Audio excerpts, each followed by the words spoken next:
this and just make sure the settings are correct. Sure. So I'm on it. It's still doing countdown. Oh, now we have ads. Okay, that. Well, let me turn down the volume. Oh, we're live. I could see us on the channel. Does it look good? Yeah, it looks fine. We're 50-50. I could see your MacBook toolbar on the bottom. Yep, yeah. Well, this is exactly the setup I want. Did you have like a different setup in mind when you were going to do it? Like, I think you had like StreamYard. I've never used that, and I honestly did not want to try it because I was like, you know what? I'm going to mess this up. And the worst thing is, you know how the StreamYard pulls up the comments? Well, I know what comments can be like. There's the audio feedback, right? Yeah, I'm going to turn down the volume. Okay, so I'm going to say... Well, so there's a slight delay. There is a slight delay. I have live streamed my other channel for gaming, but the chat should be okay. There's 11 people watching, which isn't bad. Okay, so Noel, Noel's your name, correct? Is that how you pronounce it? That's correct. Right. Okay. Do you want to get started with like how you got into Anthony? Like what episodes do you watch, and you know how? I know that you were early on. Was it pre-blackout or post-blackout that you started, paying attention to him?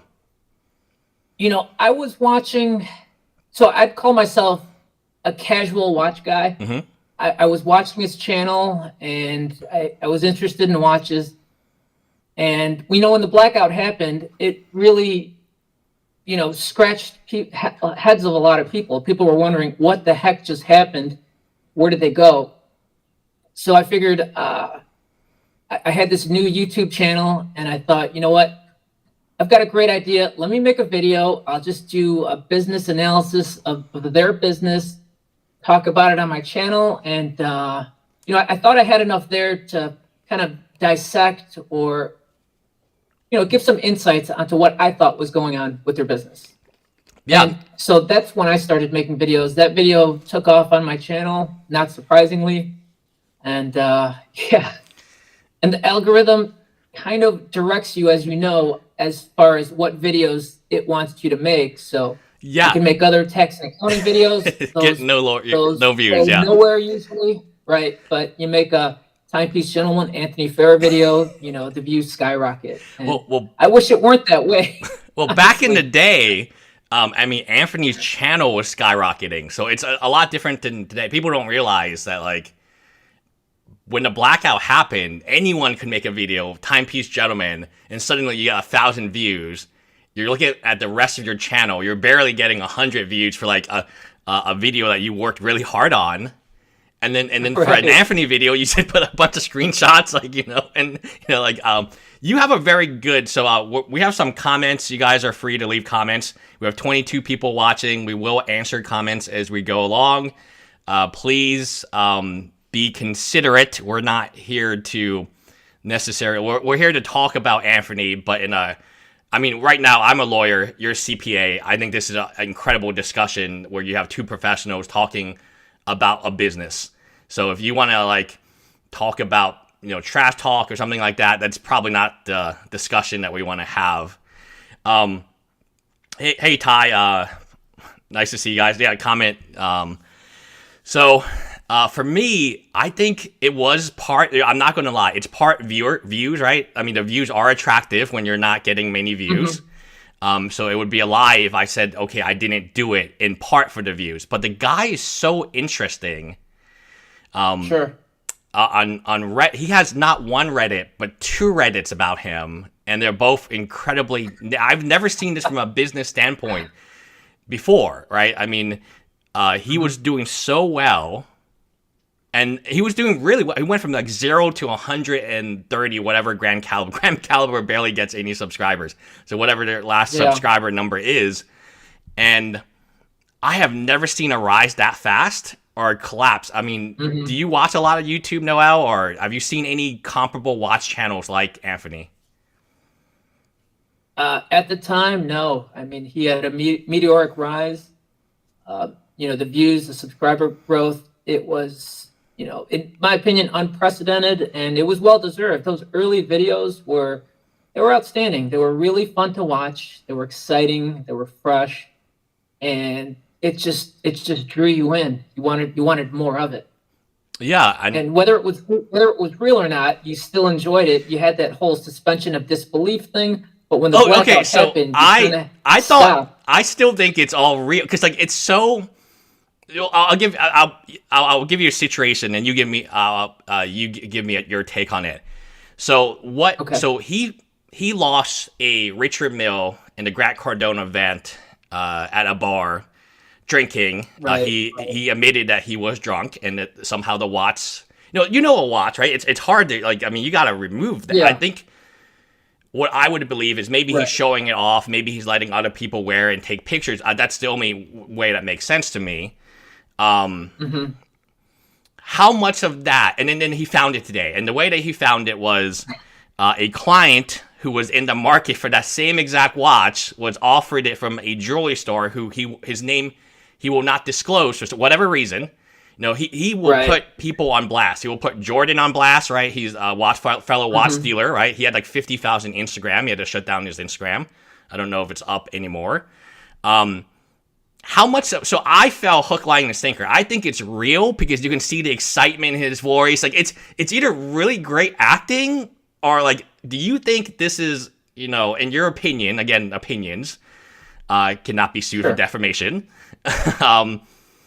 How much of that is real to you? Like when you look at something like that, do you think this is real or do you think this is like for PR? With Anthony Fair, everything he does on social media and YouTube, knowing what I know now, I kind of have to take everything with a grain of salt and question things. And I think that's what a lot of the critics feel and how they feel. So if you remember, I think there's truth to the story, but I don't think we're getting the whole story. Because if you recall on Instagram, somebody commented on one of the pictures, he wasn't wearing a watch. Mm-hmm. They said, "Where's your watch?" And I actually have the screenshot. It said, it was from Tony Brecht. "No watch, bro, Anthony?" And Anthony responds, "Sold it this morning." Yep, I remember that. Yeah. So was that the Richard Mille? I doubt he went to Vegas with only one watch, but, which watch did he sell? Was it something else or was it the Richard Mille? And why wouldn't you go to your watch roll and put another watch on? I don't know. It could be true. It could not be true, but. So you're just, I don't know. Skeptical, whatever. So the reason I always think it's true, because I can't imagine, I mean, let's say our business is consignment. It's heavy consignment, 95% consignment. I can't imagine, that RM, I think it's at least 200,000, maybe 300,000. It kind of depends. I'm not, I mean, when you get to a price like that, it's kind of like what somebody's willing to pay for it at that point in time. How do you go about as a consignment business? And this is why I think this is like real, because it's so stupid. It couldn't be made up. And then advertise that your consignment piece was lost because you got drunk and you have a history, of alcohol. That to me is like a red flag. Like, why would anyone consign it with you? So like all the reasons I think a lot of this stuff he does isn't really PR marketing. It's very negative in terms of like his goal. His goal is to be, hey, I'm trustworthy. I will make sure your watch is safe if I do take it out. I'm not going, I mean, even when he was saying, "Oh, how did I know it was my watch?" He's talking about the scratches on the watch from wearing the watch outside. That's how he's identified it. Right. Well, here's another thing to think about. When the watch was supposedly stolen, he posted it on, I believe, just his Instagram. Yeah, he posted a reward. Yeah, nobody else posted a reward. Yeah, made a story about it. I mean, a theft or a loss of a $200,000 or $300,000 that's a watch huge amount of money. Yeah, is pretty significant. So, I would, if that were me, I would call in all my favors from anybody and everybody and say, "Hey, can you please share this? Because I really need to get this watch back. It's on consignment, presumably, and I'm on the hook for 200 or 300,000, right? Yeah, and that's one side of the story, but how unbelievable is the other side of the story that we got today, where the reason he flew out to Arizona the next day, he's got a photo of the police officer clearly in Arizona. A client is in the market for that exact watch, gets a photo from a random, not a watch dealer, not a gray market dealer, a jewelry store Right. in Phoenix, Arizona. Like, I'm thinking, hey, you just, whoever stole this watch is $200,000, $300,000, right? All you have to do is polish it, and it's like brand new. Take it out of that, at least take it out of the city. You know, maybe like go to Florida. People are talking about like send it to China or Abu Dhabi or something like that. And none of that happened for this very like, it wouldn't take a very, I mean, since Richard Mille on the watch, it wouldn't take, like, it takes a Google search, Richard Mille, and then you would see the prices. So how realistic do you think this second part is? Or is this, like, again, you're skeptical of the second part being true? Oh, the second part of retrieving the watch? Yeah, the retrieval of the... So we talked about losing the watch, which seems kind of weird. Right. But the retrieval of the watch is even weirder, in my opinion. Yeah, so I think he's really going to Arizona to retrieve the watch. I think there's some truth there. The video did seem genuine. He was very excited about that. He's either the best actor or, like, you know, he's either I don't think he has it in him to be an actor. He was genuinely excited. It's almost like he found $300,000. Right. Yeah. You know, the bottom line is, if you're a luxury watch dealer and you lose a $200,000 Richard Mille watch, how could anybody in their right mind want to consign more watches with you? That's my point. So my whole point is, I believe this is true because for it not to be true, this is awful marketing. This is like, I mean, from the decoy briefcases, and I mean, so okay, let's go on that. What is your favorite TPG moment? Like, you know, I have a favorite moment, and I'm going to share it, but I want you to go ahead first. Gosh, I don't know if I have a favorite moment, but I really missed Mike Rudin. I thought he's your guy, right?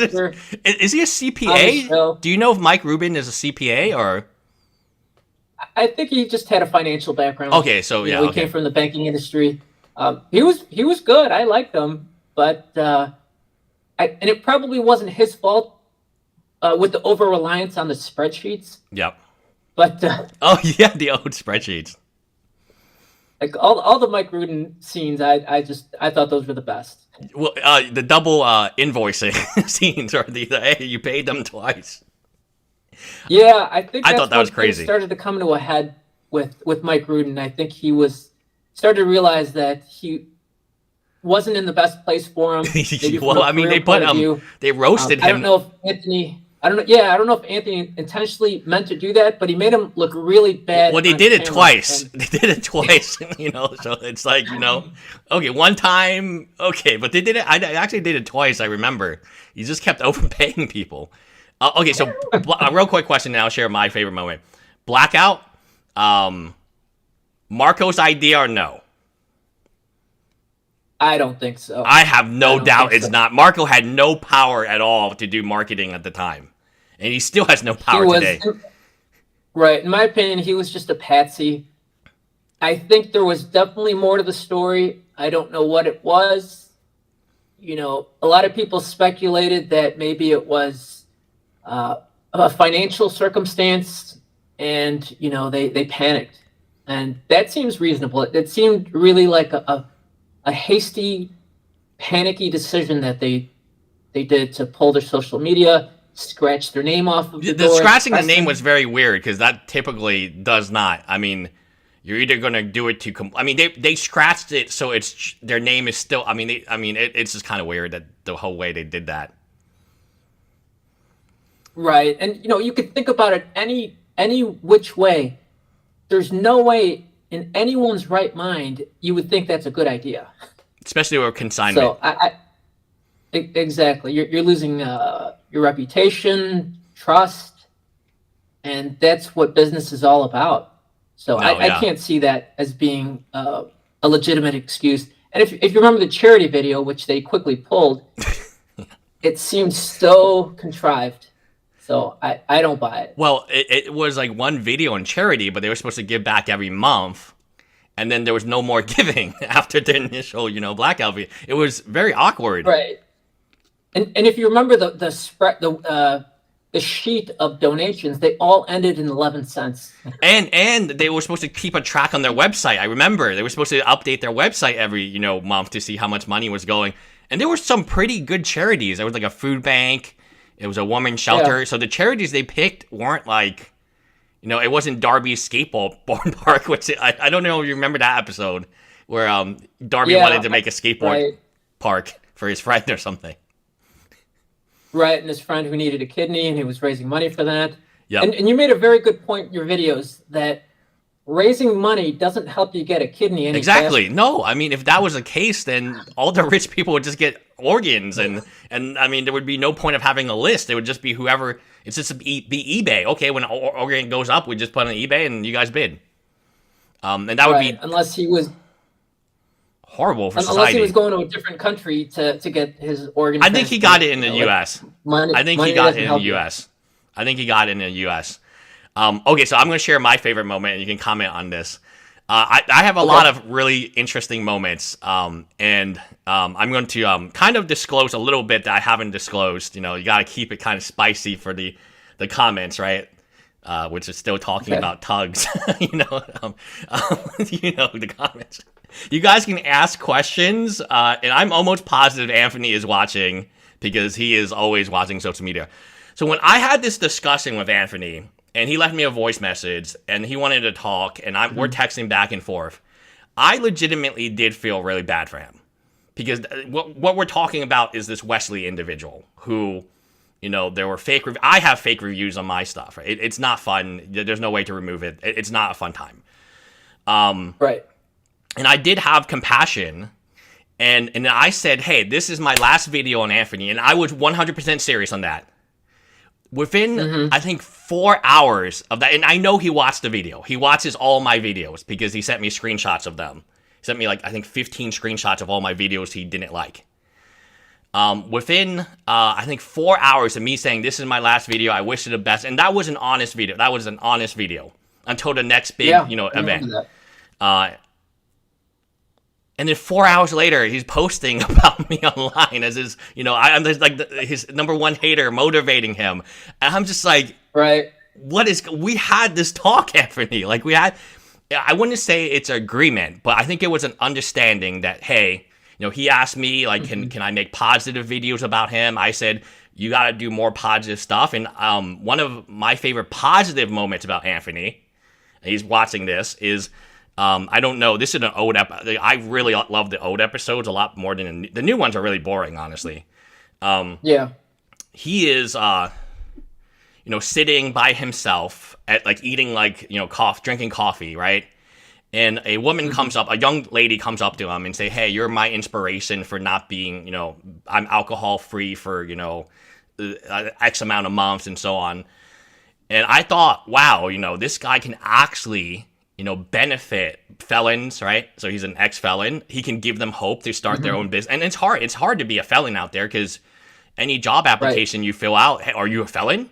Check, oh, well, this is an application from somebody who didn't check that box. Goodbye, right? And I thought that was kind of really amazing that, a person did come up. Just imagine someone came up to you and was like, hey, I'm a CPA because I watched your videos. That would be a life-changing moment. That would be a truly a life-changing moment, I think, for a lot of people. If a random stranger came up to them, said, I watched your videos, you really helped me through a tough time, and, I've been alcoholic too, and I've seen that you had your demons and you're dealing with it. And then to devolve into, what the current situation, alleged situation is, it just blows my mind that, this happened. He really, I really do believe in another multiverse. He's kind of an inspiration for felons, former alcoholics, and and now he. So let me ask you. Now he has a watch university. So I mean, it's exactly like Andrew Tate. Yeah. So what are your opinions on that? Like, could you see the good in him? I guess. Yeah, I totally can. And like how he reached out to you, he reached out to me. He did reach out to you. because- Okay, he did reach. Yeah, with the interview. Yeah.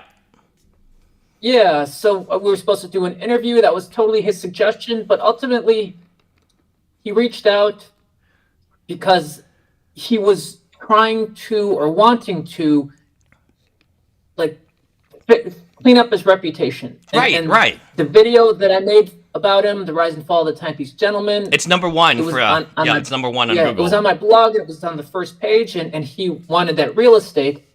And honestly, I was very agreeable to rewriting that article in his favor. The conversation was very civil. He wanted when we had it in private. It wasn't anything like. Has he commented on your videos recently or no? It's very aggressive, like publicly, but the text messages were incredibly civil. I thought. Okay, he's never commented on my videos, to my knowledge.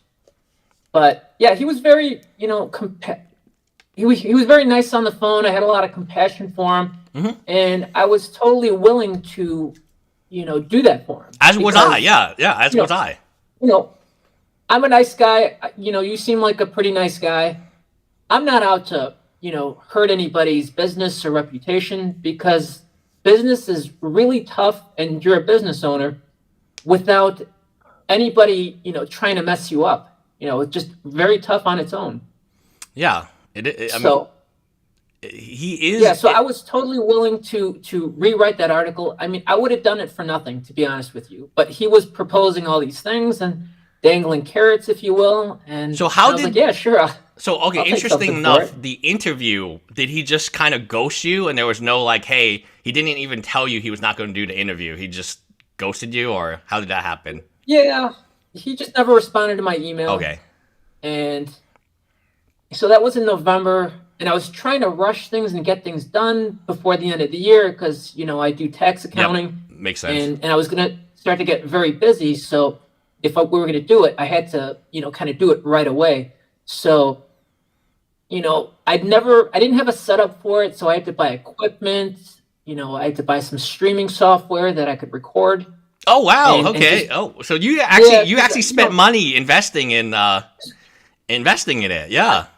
I didn't have to, he proposed a Zoom call, but I'm a bit of a perfectionist. Okay, yeah, I can tell from as best as I can. So you compare our two videos, like your video is like all professional. My video is just the same image. I don't know. People know it's like in my iMovie. I just copy and paste the same images, and I'm like, okay, here's 50 images. I'll choose these 10 today, and then and it works for you. You've got a ton of subscribers, a ton of views, and you got a guy like me putting a lot of effort. It's very high quality, man. It is very high quality stuff that you put out. In terms, I remember reading a comment. They said if you could combine my velocity for my many videos with your quality, we would have something there. There would be something there would be something interesting there, right? Definitely, we get to 100K in like a month. Yeah. I know. Honestly, like it would piss off Anthony if we got more subscribers. I mean, that is the one thing. like he was like, "Oh, I'm quitting YouTube," and he's back. So what do you think about that? Do you think he will ever give up on YouTube? First of all, that video, I think it was, my employees are being abused or they're being harassed, and my clients, and how much of that video do you feel was, and then he didn't take any responsibility, right? He didn't mention his pending DUI, alleged pending DUI. He didn't take responsibility for not blurring Wesley's face and his company, and just basic things that like he should know, or Darby should know, or that video goes through editing. So like that's gotta be like, and they edited out his face and then the T-shirt, but then left his kid in the background. I was like, yeah. So I'm not surprised that. Well, I don't doubt that his employees and Wesley received a lot of negative attention for some recent videos. And the whole Wesley Stokes thing, I question, as you pointed out in your video, how real that was. Because the house doesn't look like a real house. Right, he was in a model house with staged fake furniture. With a blue Solo cup. I don't know the last time you had guests over and you gave them a plastic cup to drink from. Right. It looks like, it was a place that he was doing a job, and, Tony said, hey, let's film this video right here. Yeah. But I don't know. I don't doubt some watches exchanged hands, but maybe not for the tune of $1 million. Yeah, I think based on his expertise level, that would be a very risky investment for somebody with that little knowledge. Like, I even have more knowledge about watches, and I'm not, a watch collector. I'm not even a beginner watch collector, but I do have one Rolex, and that's about it. I have no interest in buying more watches than that. The market's down, so, I bought at the height, so it got crushed. Yeah. Okay. Yeah, I bought into the hype of both Pokemon cards and Rolexes. Very dangerous combination if you think about it. So, did you buy from an authorized dealer, or Yes, did you buy from a reseller? Like, I bought it from an PPG? AD in Galleria Mall in Houston. So, okay, yeah, I bought it from that. Then. It'll hold its value, I think. What did you get, if you don't mind? They gave me a Pepsi.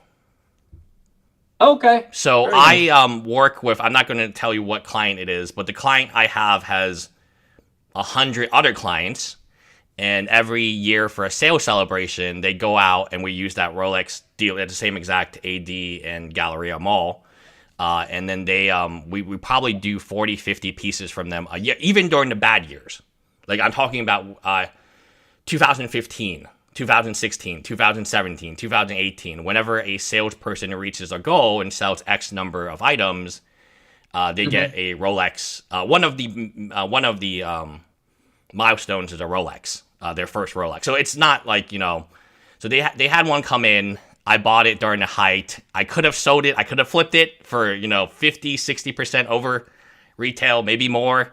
But I was like, wow, this thing is going to the moon. And actually, I did have offers on it because I'm not a huge watch guy. I was thinking, hey, one of my friends, he wanted to, in the Pokemon environment, I don't know if you've ever been to these conventions, people trade Rolexes for cards, 1 for 1. Oh, wow. Yeah, so I was going to trade my Rolex insane. for a card, but then the deal, it didn't work out at the end. So, what type of watches do you have, and what do you? So you said you're kind of a smaller watch community guy, or what's your collection like? I've got a very modest collection. I've got a couple of Rolexes, a Datejust, an Explorer, and some other micro brands. Got a couple of Tudors. That's nice, and, yeah. I think just a very modest collection. It's one of those things nowadays you can't really wear your watches out. Yep. Because you never know. You don't want to, draw the wrong. Yeah, you don't want to get drunk at a bar and then have your watch stolen at a Grant Cardone event.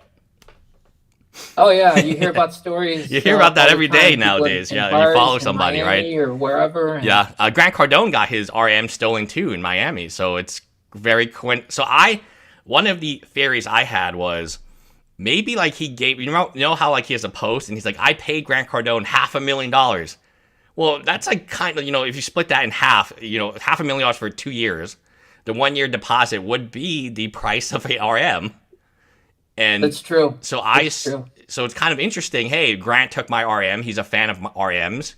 And now maybe I can, make this interesting social media post. Maybe I can claim possible alleged insurance claims.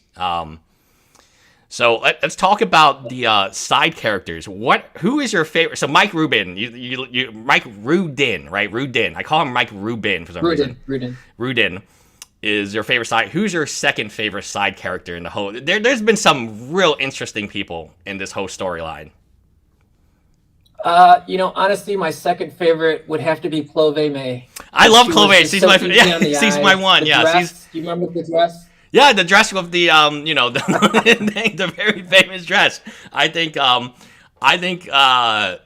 Do you think Anthony? Oh, that's my cat. My cat is in the background. Do you think Anthony got jealous of Clove, and that's why Clove had to be pushed out? Because he was getting a lot of attention.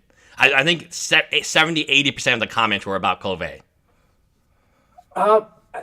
Possibly. Something happened. Apparently she was Marco's, close friend. So it sounds like he brought her in. It sounds like when things go wrong, you just blame Marco, right? Hey, blackout with Marco. I mean, he was way more excited for Clove than Marco. I'll put it that way for you, right? Yeah, I think that was a mistake letting her go, and Anthony probably didn't like the competition he was getting from her. Yeah. Okay, so I'm gonna name some characters, and you let me know like what is your first. Just give me a sentence of what pops in your mind, right? Employee 1, Dylan. Dylan. He's he was okay. He was neither here nor there. He was a little forgettable. After all this time, you kind of forgot about him already. Yeah. He was forgettable. How about one of the I guess chat's favorite, Alfred? Very controversial character. It's so crazy that as soon as like TP Anthony left, no one cared about him. But I used to look at Reddit, and half the posts will be about Alfred when he was in the heydays of TPG. I liked Alfred. I thought he was a good guy. He had a good story about him. He was the one who was messaging Anthony wanting to work for him, and he drove all the way from Connecticut, the upper Northeast. Yeah, he just got in his car one day and just drove without a job offer or anything. I mean, that's dedication. I mean, if you have an employee like that, I think you'll be okay. Right, and he said some wrong things that inflamed some critics, like maybe the spider monkeys. Yeah, the spider monkeys. Flashing some of his wealth or crypto, the NFTs. But he really knew his stuff when it came to watches. Those old videos. He really learned the business well, and he was. He had a passion for it. And he was really learning the business, and I respected that about him. No, I think we're in agreement about Alfred. How about Vic? Oh, okay. Vic, the former car salesman. From Honda. Vic is likable. I like him. He's very down to earth and real. And he is who he is. He doesn't try to be what he's not. And I respect that. I like Vic. So I think Vic is a very honest guy. They did make fun of his mumbling, but that got better in time. I mean, I think he is the type of guy that you give him feedback, and he works on improving himself. You can see the videos today, like he's presented in a totally different light than previous, right? Okay, so for Alfred, do you remember the putt-putt golf incident where Anthony's cheating him? Yeah. What was your feelings about that? And then it was all made up. But at the time, you could see Alfred's face. It really, this is why I don't think any of this is made up, because you can't make, like the stomach turning, right? Like, it was basically Anthony emasculating him in front of his girlfriend, and then his wife, fiance. I have never seen something like that before, where your boss, this is your boss, by the way, is like hitting the ball into the corner. He hit it like 2 times in the same corner. And then he's like, redo. I mean, have you seen anything like that? Yeah. From a boss and an employee? It's crazy. Yeah, if you're playing for real money. Do you believe they were playing for real money? Do you believe they were playing for real money? I don't know. It seemed like it at the time. Alfred seemed really upset about it. He seemed super upset if that was fake. Yeah. Right. So I don't know if Anthony really made him pay up for that. I doubt it, but who knows? Anything's possible. Well, I mean, I think the feedback was so negative that had the feedback been positive, way to go, Anthony. Way to cheat your employee. I don't think Anthony would have cared. I think he would. From his reaction, I was almost certain that like this wasn't like that. He at the end he believed he owed Anthony $5,000 from being up 40,000. Can you imagine? He's up 40,000, and then now at the end of the round, at the end of the game, he's down 5,000. it's mind numbing. Oh yeah. So let's move on to another interesting character. So Trinae. Do you remember Trinae? So he was the office manager. I do. Trinae seemed like a really nice, a really nice woman. She had like one or two kids. She seemed really sincere, wanting to work and produce for the company. And I don't know. I don't know what happened to her. She just disappeared off of the screen. But, I thought she was nice. Disappeared. I mean, it was okay. Darby and/or Liz. What are your feelings about Darby?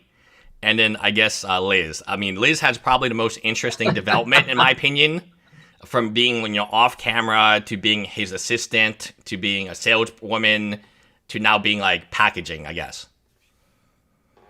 I like Liz. She seems very sweet, sincere. If I met her in real life, we'd probably be buddies. I think if you met a lot of these people in real life, you would actually have a really good even Anthony, I think you would have a different perspective about who they are. Yeah, but you know what I don't get about Liz is how she went off on Jimmy. Yeah, that's crazy. I was going to get to Jimmy. Yeah, I was going to get Jimmy. Yeah, I mean, do you think Jimmy backstabbed Anthony? How do you think this thing worked itself out? Because on the live stream, Liz called. It was really bad. It's like, at least she actually did make an Instagram post on it too. Right. So what do you think that's about? I don't know. I think, Jimmy was in Los Angeles. He found out about, Anthony's past. He probably didn't feel good about that. He probably didn't feel good about the direction of the business. I don't remember if that was before or after the Penthouse failure. I think it was probably during. I don't recall. But anyway, Jimmy probably did the math and figured, which business is going to thrive here? Is it Grand Caliber or is it going to be Anthony Fair in LA? And he probably decided that his best bet at the time was with Grand Caliber. So this is the one thing I don't understand about Jimmy, and you can jump in here. Jimmy left his corporate job at Chase. Supposedly, some people say he was a bank teller. I think he was in, mid-management, it seemed like. And he wanted equity in all these companies, the sushi restaurant, the coffee store, the clothing line that is now pumping out hats, trucker hats like left and right. And then all of a sudden, now he's at Grand Caliber, and neither him nor Marco have any equity in Grand Caliber. And this is really interesting because Marco at one time had 50%. Now, I'm sure he was diluted. Alfred actually was given 1% phantom equity. I don't know if you watched that video where he's crying. He's literally crying of happiness. Right. I know Anthony would have given him equity. Do you think Jimmy made the right decision? Absolutely. I think Jimmy absolutely made the right decision. And for some reason, Liz was not happy about that. And she felt like he was backstabbing them. And I don't think, from what I could see, I don't think Jimmy did anything improper from what we could see on the videos, what they've produced. Jimmy seems like a pretty stand-up guy, and he's just trying to, build the Grand Caliber business, make YouTube videos. And to be honest, I haven't really watched their videos because they're just not very interesting.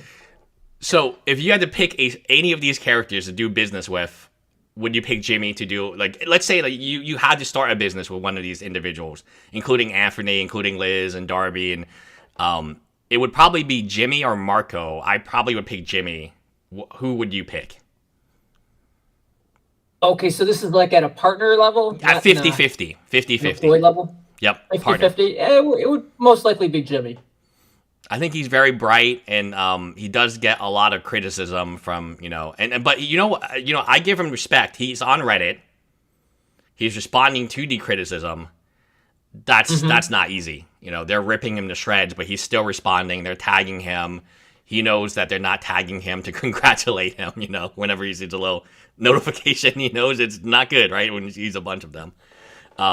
Yeah, but I've read those Reddit posts. He does get a lot of respect from the... Some of them. The very harsh Reddit community. Yeah, some of the I guess we have to do the Reddit community now. What is your impression on them? The main one, not the one that's dead. The more active one. Okay, the main one. You know, there's some good information that comes through there. They break the stories. They do. They that, do. You know, Yeah, you and they I do. invariably talk about. Yeah, absolutely. No, I mean, I credit Reddit for bringing a lot of information. Otherwise, it's a lot going on. It's really easy to miss. Well, and you're right. They do break the stories. Right, but you've got a lot of keyboard warriors who are filled with maybe hate and anger, and they'll just say some of the nastiest things. Yeah. Okay, so let's move on to, I guess, the new rendition of Timepiece Gentleman. Let's go. I guess the next big event is the Penthouse. So you do finance. Have you ever had a client or know of a client, maybe another CPA whose dreams was like that large and that financial? I mean, we're talking 90,000 just the rent. And then there was supposed to be furniture, and then there was a designer, and there was supposed to be a gym. And I remember watching an old episode where they're looking at the gym and they're looking at the color. Should the gym be black or white, right? Have you ever seen such delusion, like from a client, or a client who maybe, or a not it doesn't have to be a client. It could be like somebody who dreamed that big before. No, never. Anthony has quite the aspirations, and I think he should have stayed partnered with Marco and stayed in Dallas and just kept running their business there. I think he would have been much farther along than now. Yeah, I think the franchising element really got him, Los Angeles, and so going back to the Penthouse, what was your initial, like, when he first announced that he's moving to this penthouse? And he shows the video off. What was your first initial reaction as, accountant? Or you're like, oh my, this is not going to financially work. This is crazy. Oh, we got a donation. Yeah, we got a donation from David for $1.99. Keep it real. I don't think I've ever got a donation before, so thank you. Very nice. Yeah, we're at 80 people now, very cool. Wow, that's pretty cool. Yeah, we appreciate you guys. Yeah. So the Penthouse, that was quite the story. It was amazing. I thought there was no way that was going to succeed. Do you think it was real? Did you think it was real, or do you think it was just advertising?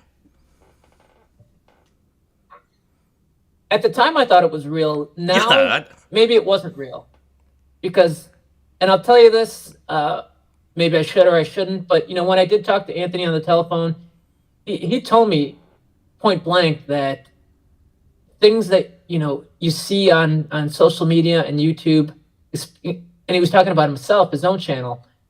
A lot of it is for. Oh wow! Okay, wow! So he actually admitted to you that he is just making some of it up for YouTube.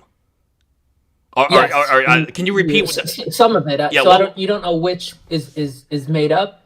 And, it's not unique to him. Everybody does that to some extent. But I think the extent that he does it to pretend to rent out a $95,000 per month base cost penthouse and then you're going to operate your bit. It's just something that, like, I have never seen before, right? The extent of the flexing.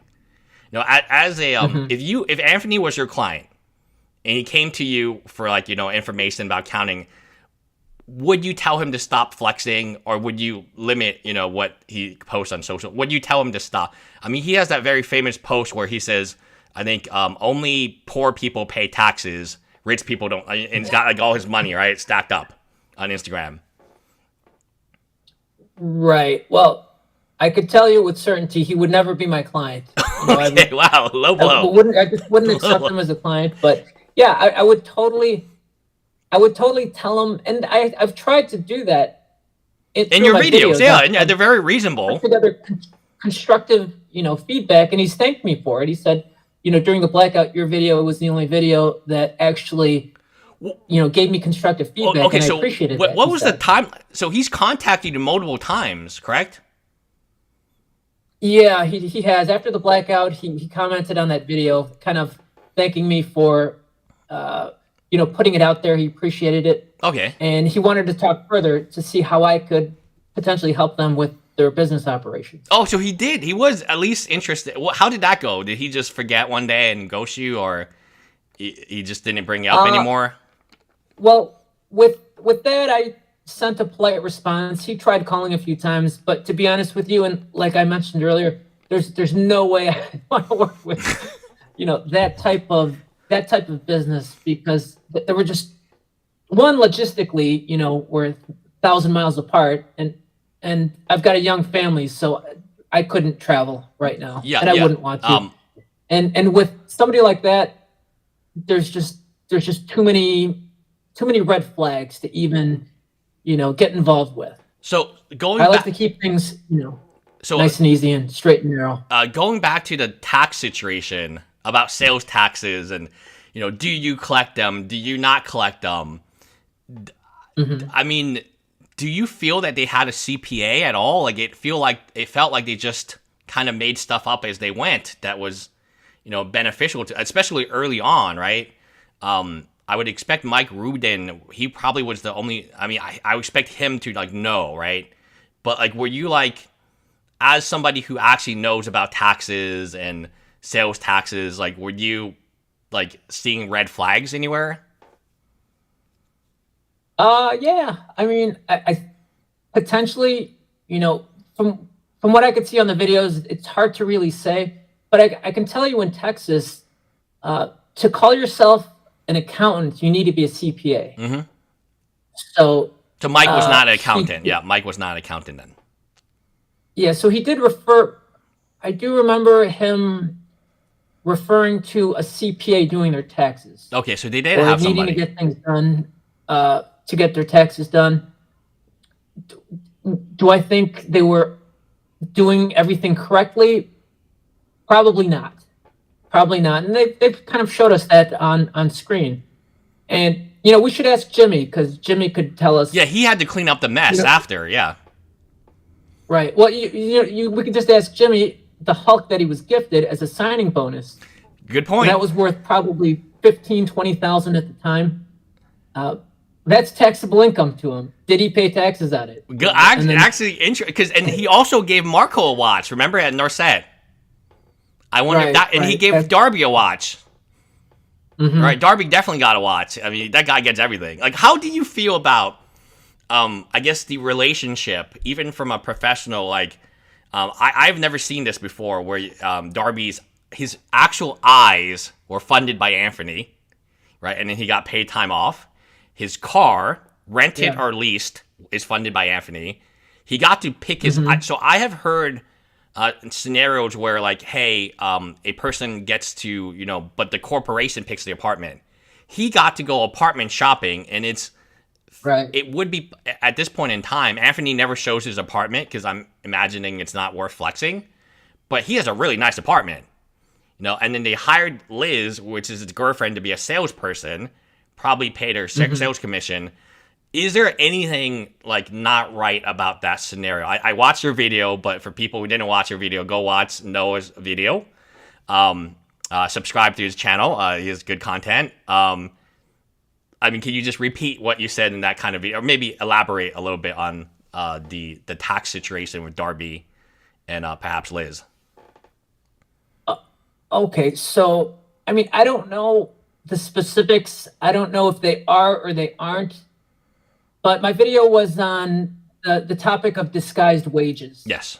So basically, if your employer is paying for your personal car, that's a form of compensation. It's taxable to the employee who's receiving the benefit, and it needs to be recorded as such. It needs to be recorded as wages on the employer side. Payroll taxes are due. And the same thing with rent. If an employer is paying for an employee's rent in a way that doesn't benefit the employer, it's probably taxable income to the employee. So, in a perfect world, they would receive a W-2 with that form of compensation.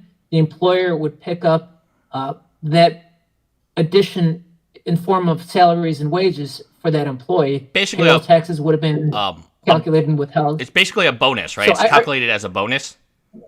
Exactly. So I don't know if that's the case or it isn't. But that's what the video was on. A lot of people speculate that they are not doing things properly, and if I were a gambling man, I would probably agree with that. But I don't know for certain. I don't think anybody does. So we have a comment. So I'm going to read some of the comments. How long do you think Timepiece Gentleman will go on? Do you think this business will go on? Pivot, they're doing merchandising now. What do you think the biggest danger to end this gray market was? Is it the marketplace? Is it the Anthony himself? Is it potentially, being unavailable, if you will? I'll put that friend nicely. What do you think the biggest danger to this company? If you had a client, let's imagine that Anthony is your client, what would you warn them about doing? Oh gosh, I would warn them about basically everything that they're doing. Okay. I think Anthony is his own worst enemy. And I think to respond to that comment, it seems like they could be at the end here. I mean, if you go to Watch Dealer University and type that in, there is no webpage there. There is no website that loads. If you go to his website, thetimepiecegentleman.com, and try to buy a watch, I checked a few days ago, it doesn't go anywhere. Oh, it's a dead link. It went to a dead page. So, okay. A lot of links on his website don't work. Wow. Trevor is he's in Florida. His former right-hand man. Yeah. He's in Florida now, and doing, it looks like he's got his own set of legal He might be on vacation soon. Exactly. Z seems to be gone. According to Reddit, he started a new Instagram. Is gone, and he's created a new Instagram. What about this Luis guy? This new Luis guy? Like, he's so interesting. Have you seen the NFT project that he has worked on? Is he the lawyer from Portugal? Yeah, he's from Australia, I believe. Australia. Okay, that's right. So it's like the Beefy Men NFT project. Have you ever seen it? Yeah, I don't. It was on Reddit. It was on Reddit. It's interesting. You should look it up. The recent videos. I missed the who was that? The $1 million watch plumber buyer. Oh, you didn't watch that video. You didn't watch that video. That was a very good video, Mike. That was one of the best. I mean, and he takes down his best videos. that video had a lot of watches on it, a lot of views on it. I mean, okay. So, how about the confiscated watch? What is your opinion on that? The Italian couple comes in. The Rolex is fake because the movement is fake, but everything else is real. And Anthony values the watch at $50,000, but he confiscates the watch, sends it to Rolex. Rolex sends him a letter back. He believes that letter is enough to make it real. Then he gets a second letter, and then he says it's fake again. Is that watch? What do you think that watch is? Is it a Franken watch? What do you think that watch is worth? And what do you think happened in this scenario with the Italian couple who didn't speak English? Mm-hmm. Yeah, I don't know. First of all, you can't confiscate someone's watch if it's fake or anything else. You can't take somebody else's property, and you know that as well as anybody. And I watched your video on it, and you broke that down really well. Presuming that whole thing was real, it was just so weird. And there were some conversations with Jordan afterwards. It was, I don't know where I read it, maybe on Reddit. But he had a very animated conversation with Jordan. I believe that was his name. And I don't know, it just didn't make sense. The whole thing didn't make sense. And that just seems to be the MO with So you think it's just kind of a PR? It was just kind of PR. He tried to make himself look good as a defender of the watch community.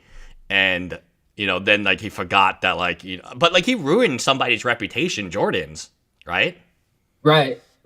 Yeah, it seems like it, but I don't know. I don't know.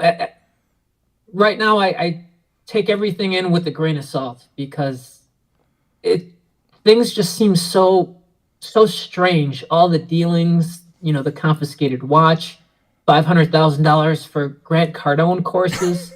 That doesn't, to me, that's not even Well, he believable. paid $100,000 for that other coach, and the coach came one time to make like a 15-minute video of him, and he told him, "Hey, you need is you need a secretary." Right, I remember that. I highly doubt he paid him 100,000. Maybe he paid him like 5 or 10. It's still a lot of money for still a ton of money. I mean, it is, but they had a lot of money at a time. They were spending money hand over fist. Yeah, money was pouring in. I think a lot of that is investor money. Have you seen that he actually doesn't own the company? It looks like some other guy owns the company, and he that other guy apparently owns another watch company as well. Like his main company is in the watch market. Are you all at all surprised that I think the brand? I mean, I don't know if he's an investor or anything, but it's just weird, right? Like. Right. With this Bob Watches $1 million lawsuit, I mean, if that's not the nail in the coffin for them, I don't know what is. So I think the lawsuit, from my perspective, is, I mean, he did violate it because he did record without consent. That's all, but that's a $5,000 fine. So that's statutory. Okay. It should be, claim one should be settled $5,000. That's about it. Maybe some lawyer fees. The defamation, I tend to disagree. If you watch my other videos about defamation online, it's very easy to sue for, but very difficult to prove. I think it's going to be one of those cases where it's just, if Anthony really and this is what I think about him. I don't think he's an expert in watch authentication. I think it doesn't take a genius to realize this guy doesn't know if the watch is Franken, this is real. Like, he's going to his watchmaker to break down the parts. So if he thinks the card, if the card is legit and he thinks it's not legit because he doesn't have the experience or expertise, that's just his opinion on the card. So in my professional opinion, he's okay because he's just giving his opinion. He's not stating it as, and again, the person on the end, the person who's hearing the opinion, he may believe that Anthony is a watch expert. So again, we have to then depose him and say, hey, when Anthony made this statement to you, were you like freaking out? Or do you think that, it's just Anthony, he doesn't know what he's talking about? Like, if Anthony told me that this watch card is real, given what I know about him, I would still get it authenticated by somebody else, if that makes sense. So right. If that's the case for this guy who then went and called everyone else, right, and say, hey, if he's calling Roman and Roman's like, man, it's good, right? Or calling Nico, man, it's good, right? Then there's not much damage done. So like the problem with defamation, you have to prove out damages. Now, they claim statutory damages, and in California, I don't know California law exactly. There might be some like $10,000 or something like that, right? So they might hit him for YouTube and they might hit him for TikTok. But it's not going to be the $1 million plus. There's no way Bob's Watches is going to recover anything close to that because they have to prove damages. Well, how about the legal fees and just having that dragged out in court for months, if not years? So this is why I kind of always tell people can sue you for anything today. Like, there's nothing stopping anyone from suing anyone.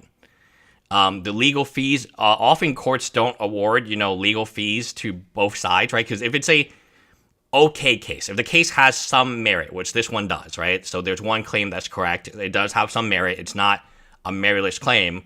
Then it can proceed. They can go to pretrial discovery. They can find facts. They can drag this out for many, many years, especially out in California, where it's known that like a basic case like this could take 2-3 years. I mean, even to get to arbitration or, speaking about myself, I'm currently in a legal case. I had to switch lawyers. I got a new lawyer, I think, this week. It has been 3 years for something I think is a very simple thing, right? So you're right. I mean, it is going to affect your business. It is annoying to get depoted for 6-8 hours, and then you got to meet your lawyer, and the fees can be very, very high. Like you mentioned, can be very high, and there's no guarantee that they will be reimbursed, even if you win. Even if you win, it is more likely than it's probably 90-10 that you will have to pay your own fees, even if you won the case, pretty handily. So those are some very good points.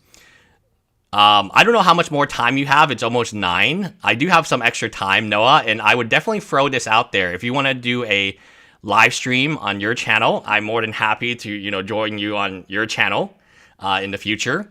Do you have any more? I still have time, so I just want to be careful about your time, just to make sure that it's 9 p.m. I'm good. We can keep going a little bit longer. Oh, just let me know when. So let's talk about Watch University. Would you ever want Anthony to be your teacher? Do you think he has anything worth teaching you personally? I mean, yeah, everyone's got something to teach. Okay, that's there are things that he's done very well. Early on with his business in Dallas, the way he built his YouTube channel. I mean, they had how did you put it? Magic or no, it's something in a bottle. Yeah, lightning in a bottle. Lightning in a bottle, right? They had lightning in a bottle back in Dallas, in the Crescent over there in the little shop. When did you start YouTubing? Can I ask? When did you start your YouTube channel? About 2 years ago. So I restarted it 2 years ago. I made some videos in 2015. Which absolutely was terrible. So what they took did. It seriously about 2 years ago. So I think one thing that people don't understand is what they did, lightning in a bottle on YouTube, is rare. Yeah. You don't grow that fast. Have 500,000 views of you eating food in North. I mean, what they had was. I mean, because we both. So sometimes when I get these comments from people who don't have YouTube channels, it's really hard to explain to them why I was so impressed by Anthony initially. Because if you've ever had a YouTube channel, 1,000, 10,000, 100,000. Mm-hmm. The viewership. I mean, it's super competitive, and then you see them go from 0 to 100,000 in the blink of an eye, and you're just like, and you can't stop watching. Yeah, I mean, I would if he made a course on, salesmanship and charisma, how to be more charismatic. Mm-hmm. I totally want to see that course. How to grow a YouTube channel, that course would interest me. How I grow a YouTube channel, not a watch course, right? Exactly, but a watch course. I mean, he does have clearly expertise in that, but right now we're in a down market. We're heading into recession if we're not in one already. I think we're in one, yeah. Yeah, definitely. So I think the idea is good, but I think the timing is very bad. Yeah. Okay. So tell me about this. You finance. Would the buyback guarantee real? Do you want me to go? Do you remember the buyback guarantee? With the high, it was 50% APR, right? Or it was outrageous returns, right? What? I mean, do you think that was real or fake? I think it was real. You think that was real? And he actually bought back those watches with the margins he stated. Well, no, I believe the stated buyback guarantee was real. Okay. The idea of it. Yeah. I don't know if he actually delivered on the buyback guarantee. I think he might have a couple times, but how many people really took him up on that? I don't know. Yeah, but that was. I'm sure. Yeah. I'm sure he intended to, buy back any of those watches. Well, he thought the watch would be worth more money. He thought it would be an advantage to him to be able to buy back the watch, stock it. Okay, so right. The home invasion. It's nothing to laugh about. I think that was real, right? I mean, I would find that really weird. It was on the news. What do you think about the decoy briefcases? Real or not real? He had briefcases that I guess were weighed So it seemed like there was something inside him. The robbers break in. They hold him, supposedly, at, blank point, right? And now they don't even check. They don't even open the briefcases. Does that seem weird to you? It does. I mean, do I think the home invasion was real? I think it was real, most likely. What they actually took is debatable. I think they took more than. You think they took more? You remember there was $1 million reward, right? Why for would you decoy offer $1 million briefcases reward on fake decoy watches? Just to catch the bad guys. And this is L.A. They're everywhere. There's a lot of bad guys. Yeah. Okay, so I go ahead. Sorry. Oh, I was just gonna say, but Liz did say in her IG live stream, and I didn't catch all of it. I caught some of it, but I think she said that only 20,000 was taken, 20,000 cash and some jewelry. Okay, so that kind of makes more sense. They got something, they just didn't get the watches. I mean, the Marco so let me build you a timeline, and then you can tell me what you think about this. I find this very sus. So they meet this Stephen Tran individual in a previous video, maybe 2 videos ago. Anthony does a $1.1 million deal with him. His plane gets delayed, so he cannot go into the deal. So he sends Marco with his own bodyguard, and they get robbed while waiting at a faux restaurant isn't like a fancy place. I've never been, faux restaurants are kind of cheap places. So they have $1.1 million of watches at a faux restaurant, of all places. Real or fake, in your opinion? I think the whole thing was real. I think they lost the watches. I think that was what precipitated the breakup between Marco and Anthony. But you didn't hear much else. You didn't hear much else about this Stephen Tran guy. Yeah, he was really angry at the Stephen Tran guy. That's how his name got out there. And then suddenly you didn't hear anything about him after like a day. Right. And so if he was or if he wasn't involved, he wasn't vetted. They didn't vet him. He was just an associate. He just had a side relationship with the jewelry store, apparently. Right. So, but that whole thing was I don't think weird, they knew that, right? They probably didn't know that. Right. They thought he was probably an employee or owner of the jewelry store. Right. I mean, if you're doing $1 million deal, I think you're going to dot your I's and cross your T's. But what do you think about sending Marco specifically?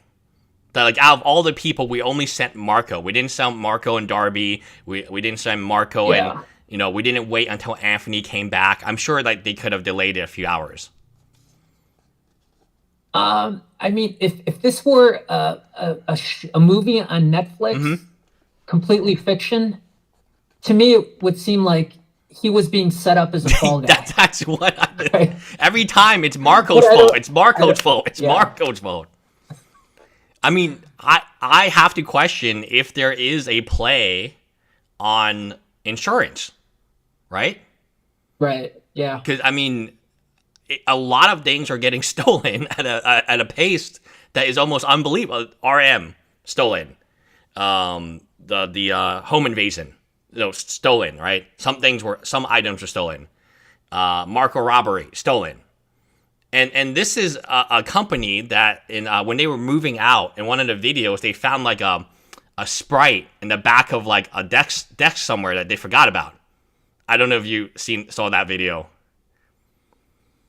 Oh, was that in the Crescent? They were moving out. Marco was looking for a watch. They couldn't find it. Then mysteriously it turned up in the safe. Yes. Then actually when they were moving out of the Crescent, it was just on the ground somewhere. Okay, I don't think I saw that episode. Yeah, wow. So I mean, and I think it was a Sprite. I think it was a really nice watch. I mean, I kind of look at this stuff, and so do you think this could be a Netflix show? Do you think we have enough content? Do you have Netflix? Have you seen like Tinder Swindler and Bad Vegan and Firefest? And does this have the vibes of like a Netflix show on that caliber? I think it absolutely does. But the story isn't quite finished, so you couldn't, finish the documentary. It'd have to be some sort of documentary. Okay. So have you watched the Tiger King? Parts of it. Okay, so the Tiger King Parts of season 1, most of it. Yeah, so the Tiger King was this really popular show during COVID. It's basically a gay guy who's like really flamboyantly gay, and he owns a bunch of tigers, and he gets arrested and goes to jail because he threatens to kill somebody. They made a season 2. Baskin. Yeah, Carol Baskin. Yeah, she had a sanctuary. I really found this more intriguing as a viewer, as a watcher, than any of these like Netflix shows. I mean, it's just, I mean, these characters would come and go. I mean, I forget. Do you remember there was an intern with, in a wheelchair? Oh yeah, absolutely. And they made him leave his wheelchair outside of the office, apparently. Yeah, and then remember they fake fired, I think, Trent. Was it on his birthday? Yeah, it was like his birthday or something. Right. I mean, doesn't this have vibes of like, have you seen the show The Office? With Michael Scott. It, but, you should watch it. It's fantastic. I've watched the original. Oh, so it's similar, yeah, on the UK version. I just feel like we're in a TV show and we're able to comment on it. So that's how I have treated this whole thing. I have no hate towards Anthony. I have no, gripes towards any of these individuals. I've never met them. I've never talked to the majority of them, like 99% of them.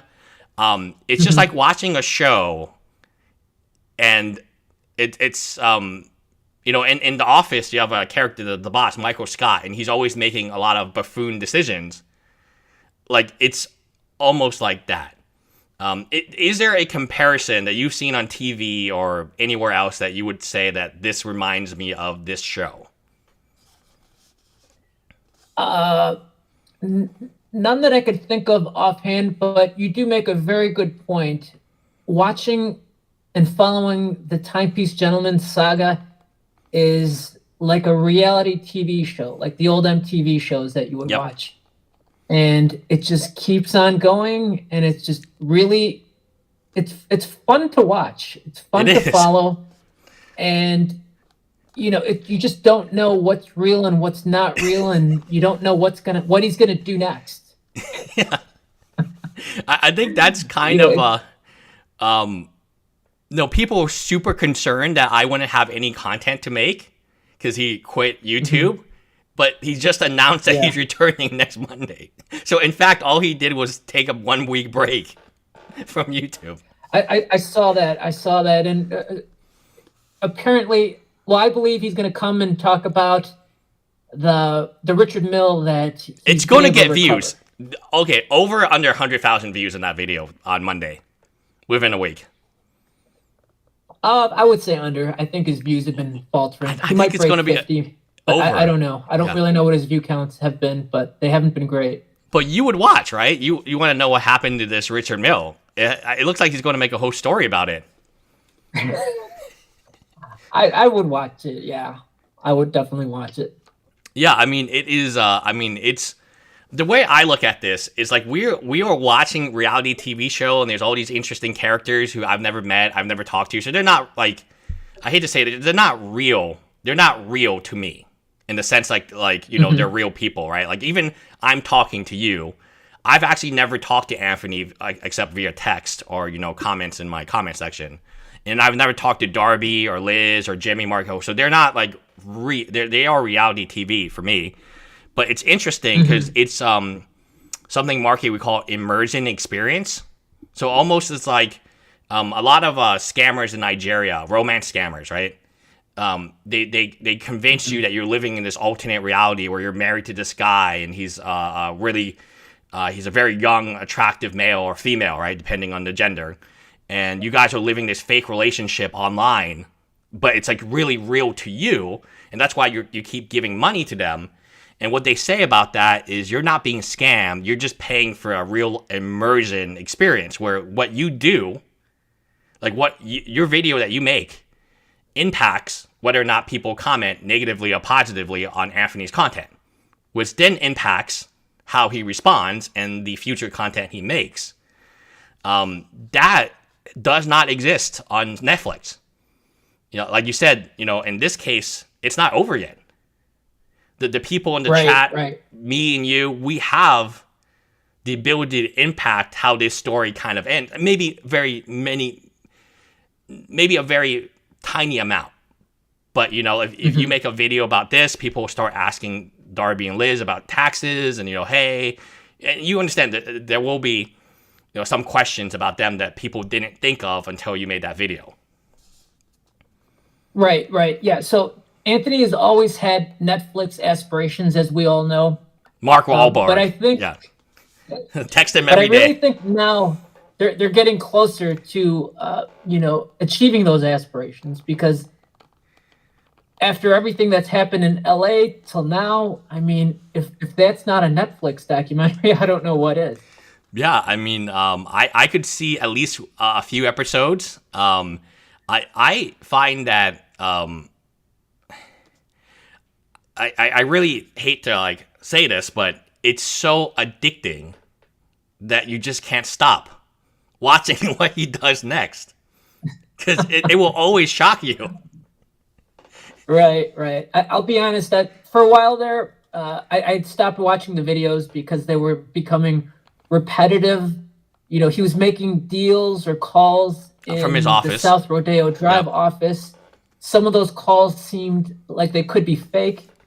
So I don't know. He lost some of his authenticity, but you still follow him because he does the wildest things and gets into trouble. He invariably is his own worst enemy.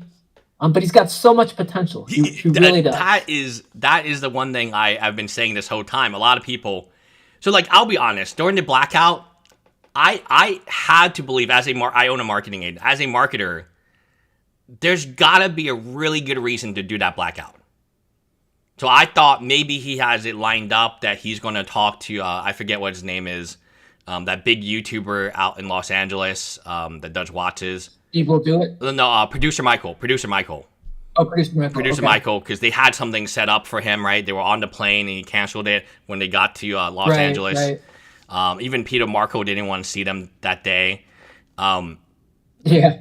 I actually, and I will admit this, and I've said this many times, I thought it was a marketing genius plan during the blackout. Mm-hmm. And then I was shocked when the end results were so you didn't think it was a good plan from the beginning? The blackout. As soon as the blackout happened, you were like, this is a bad idea. No, and not in any, not in any reality. I could envision that was a good idea. It was horrible on so many different angles. And but why? I can't believe nobody on their team stepped up and said, dude, this is not going to work.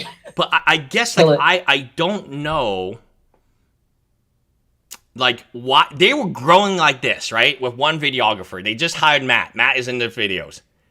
Why not just, if the idea was so bad, and again, maybe it was a mistake, why not just continue to grow like this, exponentially? Instead, they do, so in my perspective, so whenever I'm trying to analyze this, I'm thinking that, they're actually making, smart marketing decisions. I have to give them the benefit of that. This guy in the beginning, I mean, I think both you and I are impressed by how fast his channel grew, how positive those comments were.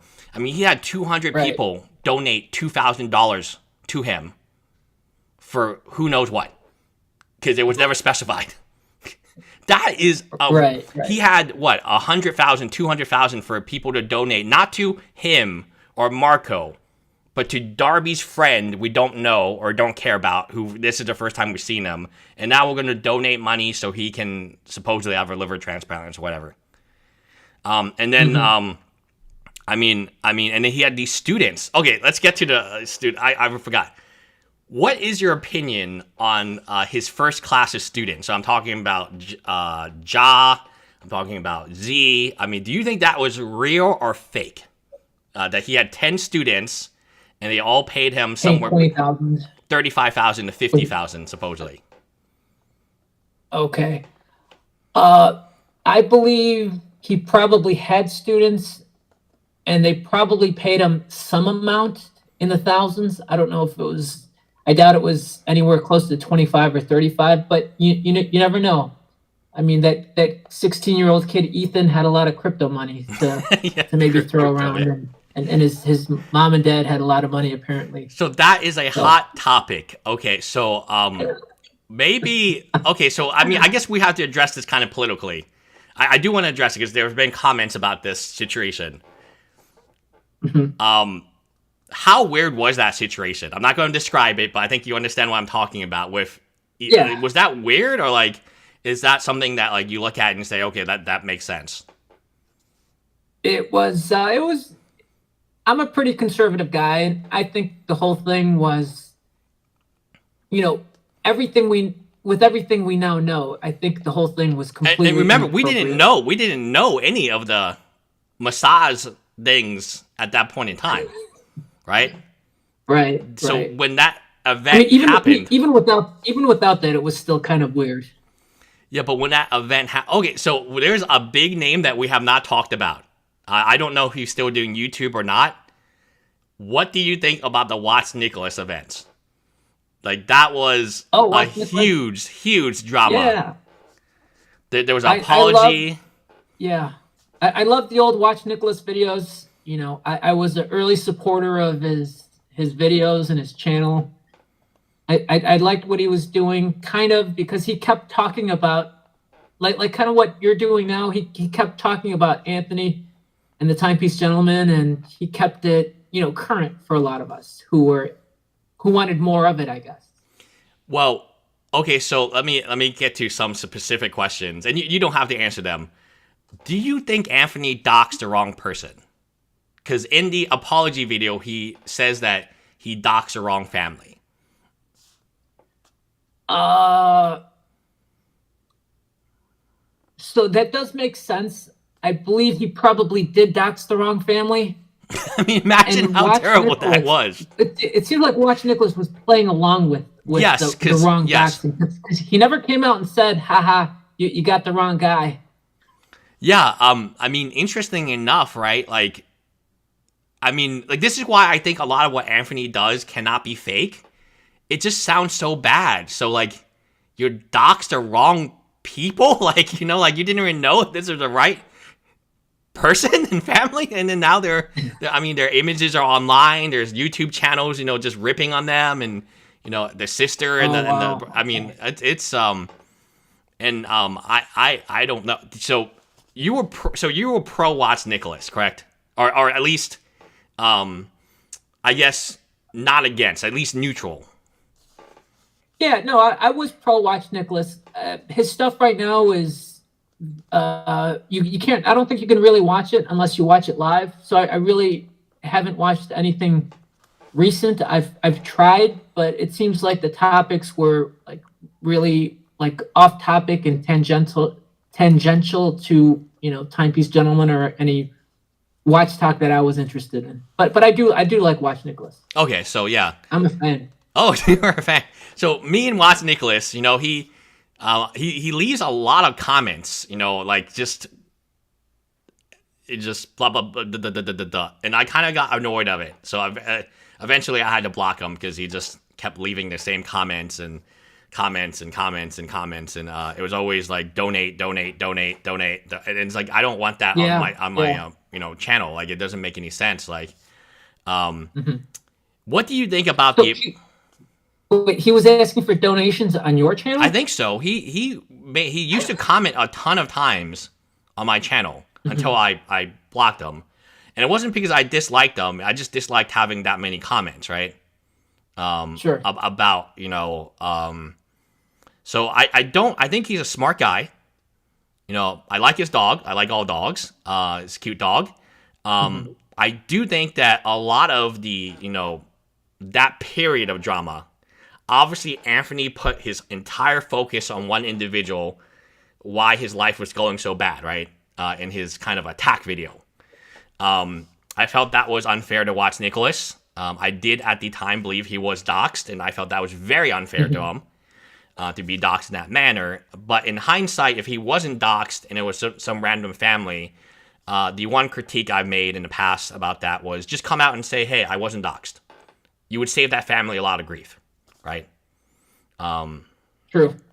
So that family's getting harassed. It's getting, there's shorts on them, on the daughter who's a volleyball. Like, I've seen it's pretty nasty stuff. So if you say, hey, that's not me, it doesn't hurt you. It doesn't hurt you at all, right? Because still no one knows who you are, right? I don't see any benefit to pretending to be doxxed. I don't see any value in that at all. But the one thing it would do is, I think it would stop those type of videos attacking the person who was wrongfully doxxed, if they were wrongful. So I don't know if he was doxxed or not. I still have no idea. Yeah. So now that I think about it, I do recall in some of those Watch Nicholas videos that Nicholas was very visibly upset that he was doxxed. Right. He played. Right. So if he was playing along, then he was doing a great job acting. He was very angry. But I agree. If it wasn't, if they doxed the wrong family, I think the right thing to do would have been to, publicly say, hey, lay off. That's not correct. It doesn't hurt you. That's an innocent family. It doesn't hurt you, but it does a lot to help that family. And people, that's not the person who, that's not Watch Nick, right? And that's kind of my only criticism. And my other criticism was, if they did dox you, you're getting harassed like you said he was, you're getting angry, they're posting pictures of your sister, your mom and dad you gotta call the police. I always say that if things get out of control, that's why the police, we pay taxpayer money, everyone pays taxes, hopefully. Not maybe there's some person whose title is on the name where it could be skeptical, but hopefully everyone pays taxes, and that's what the police is there to do, right? They have actually teams that investigate online crimes, and they can online bullying, harassment, and even doxing. They have teams for that. And my advice to Watch Nicholas was very clear: you need to call the police if you feel like you're in imminent danger, which he said he did. And they will help you resolve this situation. New topic. When's the last time you've been on Reddit? TPG Reddit. Today, before the show. So some, breaking news. Anthony has filed a restraining order against an individual who commented on your video. Yes, and I have a printout of that. Francis Presley. Oh my gosh. Right. What do you think that's about? I mean, he commented in your video. I saw the comment. What do you think is happening there? Do you respond back to him? I don't remember I don't think you did. No, I responded. So this Francis Presley guy apparently had 4 deals or 4 transactions with Anthony Farrer. And the last 2 were not good transactions. He said the watches weren't mint as he said they were. They were polished, and they were missing things like links, maybe papers, and maybe maybe some boxes or whatever.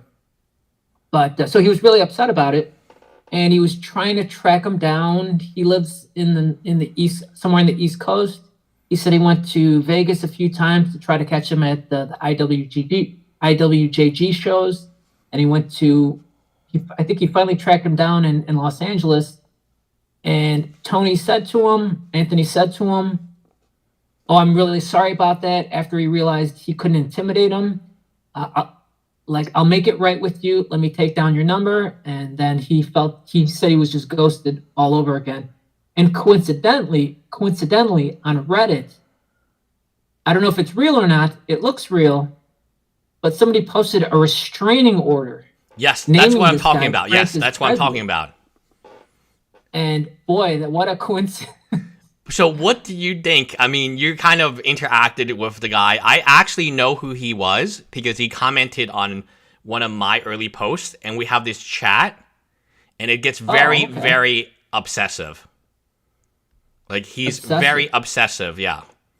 I don't know if I want to disclose it right now, but I have talked to this guy, Francis, in great detail. He approached me. I didn't know who he was at the time. And, I mean, a restraining order, right, that was filed recent. It is a recent one. If this is true, again, allegedly true, then then I do think that, I mean, it's a very interesting. I mean, what are your opinions on on the whole situation, if alleged true. What do you think is happening there? So if it's true, then it sounds like this guy Francis Presley is very upset with the deal he had with Anthony and the Timepiece Gentleman, and he wants to be made whole. And if you described him as obsessive, then he probably will not stop until he's made whole. And I think it would, in the end, I think it would have cost Anthony a lot less in aggravation and stress and headaches. So why do you think just by doing the right thing? Yeah, why didn't think he didn't do that? Because I mean, filing a restraining order, you have to hire a lawyer. You have to pay that lawyer. Right. You have to go to court, so you're spending time and money. Okay. If it's just missing a few links, is it something you think psychologically that Anthony just doesn't want to give in? Or, I mean, like you said, it sounds like it would be just easier to make the guy whole, and then he could kind of go away, I guess. Yeah, you would think. So it wasn't just missing links. It was a polished watch versus a stated mint watch. So that's kind of a big deal. So, yeah. So if it is true, then it does make sense why this guy, Francis Presley, would be, going after him. Why wouldn't Anthony just do the right thing and, credit him whatever several thousand to whatever the watch was really worth, or take the watch back? I don't know. I don't know why Anthony. I guess if this is true, why he wouldn't have to get to the point, taking the watch back. Do you think there are more people like Francis out there who are dissatisfied customers of Anthony, and to take a restraining order on an individual who lives in the East Coast, you live in LA, is right. Kind of crazy. People take restraining orders against their spouses because they live together. They might have a kid, spousal visits, and so on. They take restraining orders against their exes who may abuse them or may have past domestic abuse history reported. To take a restraining order against a guy, like you said, he's in the East Coast. I think that's correct. I think he's in like Virginia or somewhere. And you live in Los Angeles. Like, that's pretty extreme, wouldn't you say? Yeah, it would be pretty. Because the restraining order, like, what would be the radius of the restraining order, right? But I don't know. Two watches. Maybe let's say they're $100,000. It's $100,000 transaction, and maybe it's in the tens of thousands that he felt he was cheated out of. So, with large numbers and large dollar amounts, maybe it does make sense, but I don't know. But I wouldn't be surprised if this is true and if this is an ongoing practice. Eventually, you would hear more people coming out of the woodwork if that were the case, if that were like a regular thing for him, but I don't know. Maybe this was just a one-off. If it's true. So outside of the initial comment he left and your response, you haven't really interacted with Francis since this is kind of your first interaction with him. Yeah, exactly. My first interaction. And I did respond saying, basically, I'd love to have you on my channel if you want to tell your story. Yeah. We could record it and, you could share your story. Yeah, I mean, I think in terms of like guests on. Okay, so let's say we're on your channel. Pick anyone in the TPG, and let's assume that they will say yes. Besides Anthony. Okay, so obviously, I think you would love to have him on. You ask him to be on. He's probably not going to go on my channel or your channel. I open invite for him to get on here. Maybe with me or you, whatever he wants to do, right? Which person would you most want to interview and kind of why?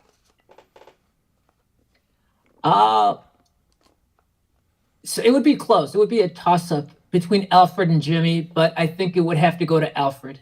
I'd want to interview Alfred. I think he has the biggest axe to grind. Oh, yeah. Yeah.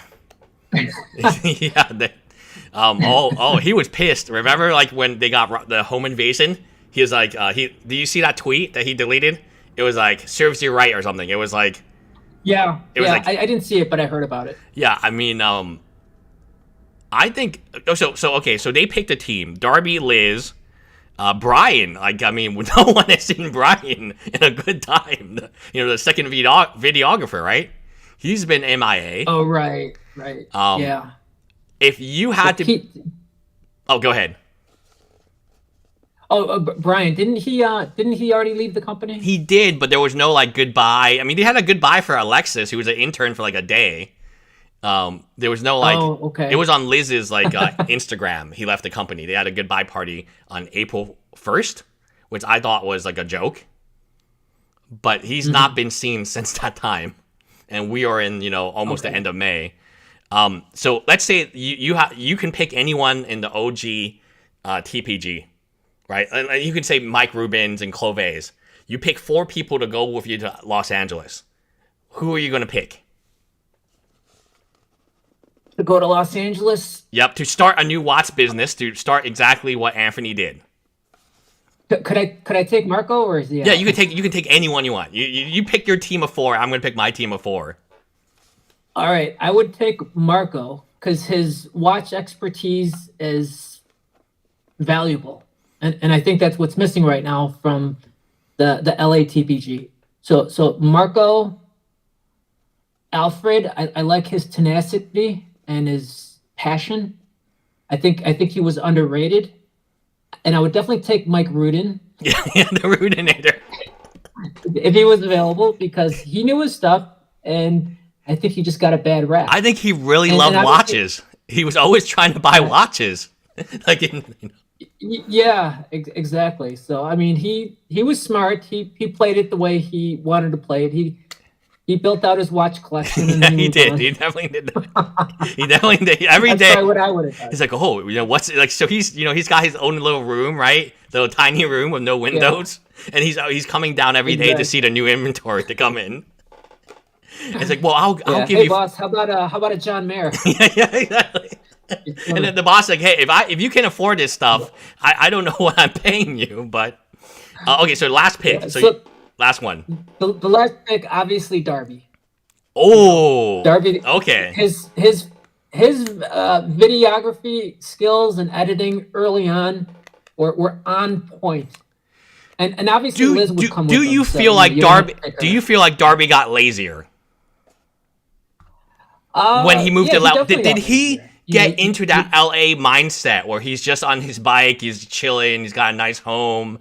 I mean, it seems like original Darby was, like you said, amazing. It was just one dude making these 2-hour videos, well done videos, by the way, right? Traveling everywhere, working Saturdays and Sundays, flying back, and then when he got to Los Angeles, I mean,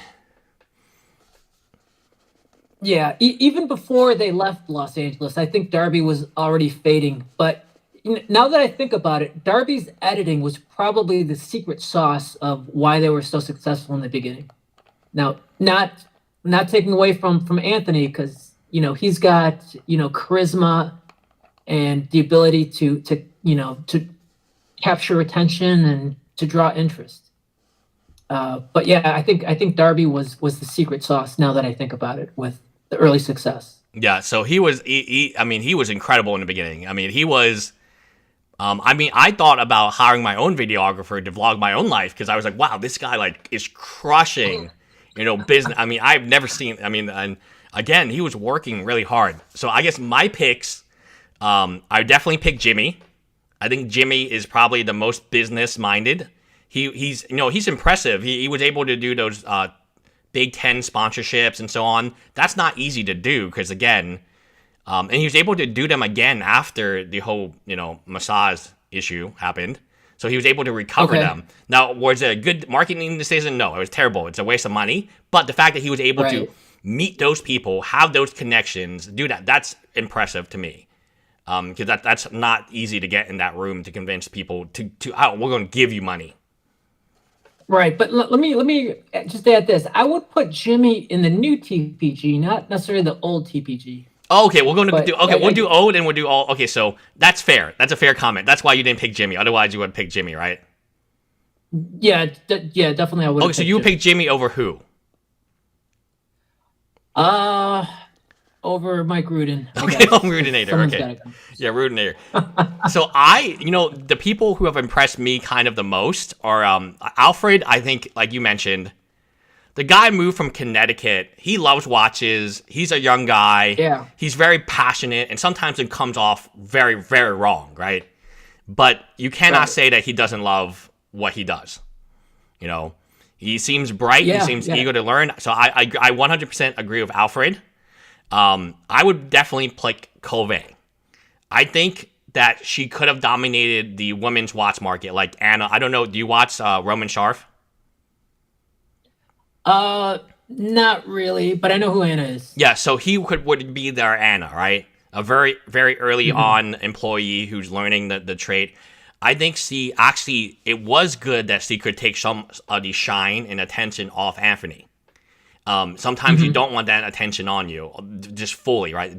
You don't want a business to be fully dependent on one individual. If that individual gets sick, he gets COVID, he's out for a week.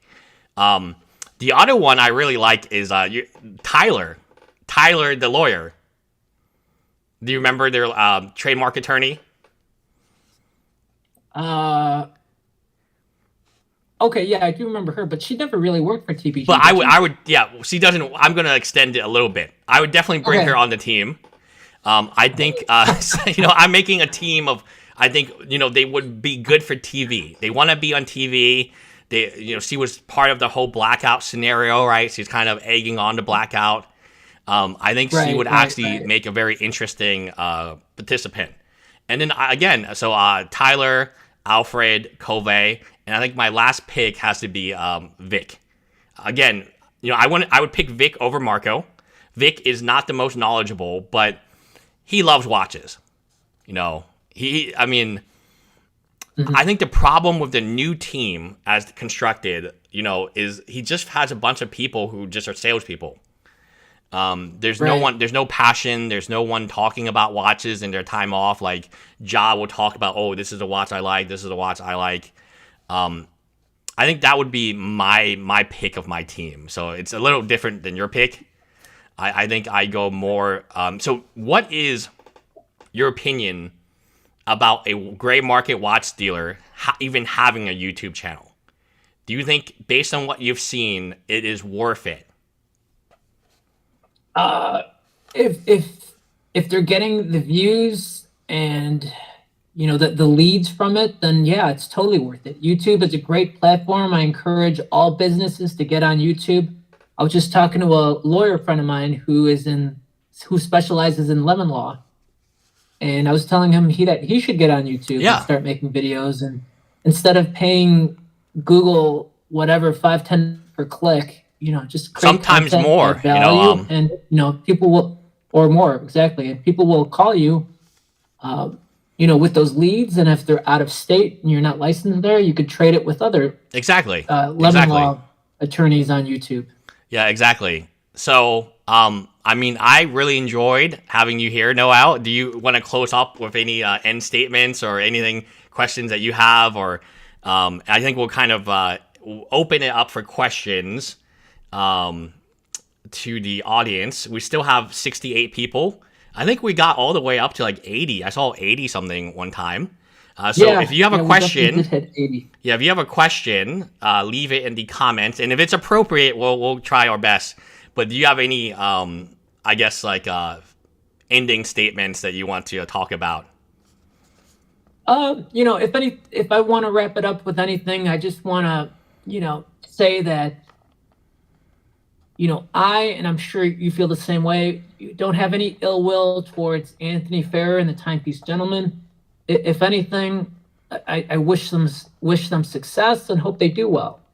I want their business to succeed. I would hope that Anthony would do whatever he needs to do to start getting out of his own way and start doing things properly. And because he's got a lot of potential, and it's just wasted potential if he can't run a successful business.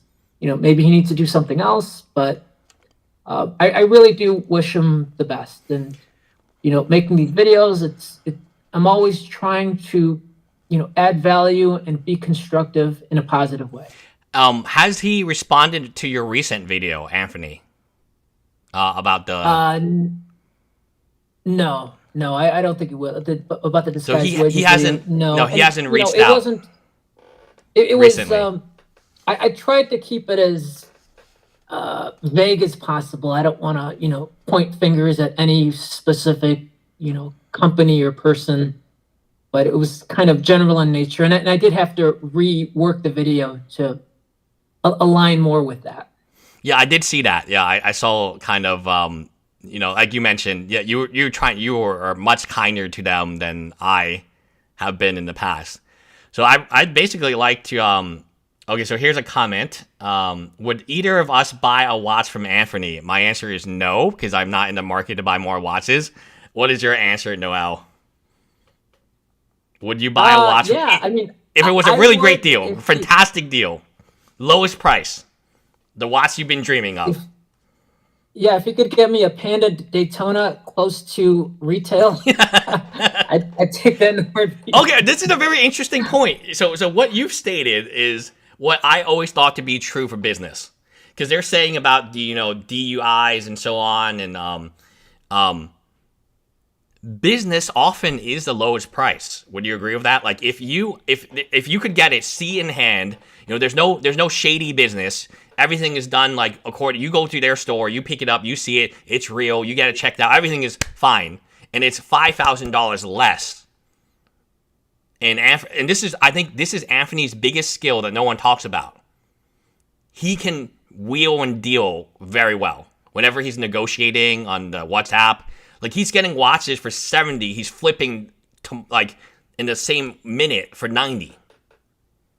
Right? Mm-hmm. So he's able to get those deals, right? And make that margin. So I think this is something that is very, very difficult. Like if you had a salesperson like that, it would be extremely valuable to your company. And what you're reiterating is, yes, Anthony's done some bad things, but if push came to shove, and there's a watch I'm dreaming of, and the price is right, you would still buy from him. I think that's how I feel too if I was interested in watches. Yeah, absolutely. Absolutely, I would buy from him. And if it came a little polished with a couple links missing, I wouldn't be too upset about it. Well, people are upset, right? They're like, oh, why would you buy a watch from the scam artist and so on. Okay, so what do you think the end result of the Italian guy's watch is going to be? Do you think he will give it back to the Italian? Do you think he will pay him $50,000? Do you think the Italian will file a lawsuit? How do you see that ending? The confiscated watch that he actually is wearing in public on Instagram. Yeah, I mean, I see that watch going back to the rightful owner. I don't see any way that he could rightfully keep it. He may be sued to get it back, to give it back, or somebody might rough him up and say, "Give me my effing watch back." I think that's more likely. I think one way or another, that watch is going back to its rightful owner. Okay, my opinion is too. You don't lose. Let's say it's $50,000. If somebody took $50,000 from you, you're gonna get it back, right? That's not like, we're not talking even about a $5 bill fell from your wallet. Okay, that was ice cream money. $50 or $500 or even $5,000. We're talking about $50,000. And that's why I think this is so interesting, because the amounts that we're dealing with in Anthony, I don't know about your business, but my business, I mean, we have clients that pay us $1,750 a month for marketing. We're not dealing with $300,000 like a lost watch. There's no item, that we have that we could lose, and it would be $300,000. So the numbers that they're dealing with, in terms of confiscation, in terms of watches. Oh, okay. One more question for me about the AD situation where he is recording the AD without their knowledge. What do you feel about that? I mean, I think that's a very bad business practice. He shouldn't be doing it. He shouldn't be trying to pull these gotchas on ADs. I think it's very unprofessional. But yeah, well, back to the gotcha. Do you feel that AD was gotcha'd?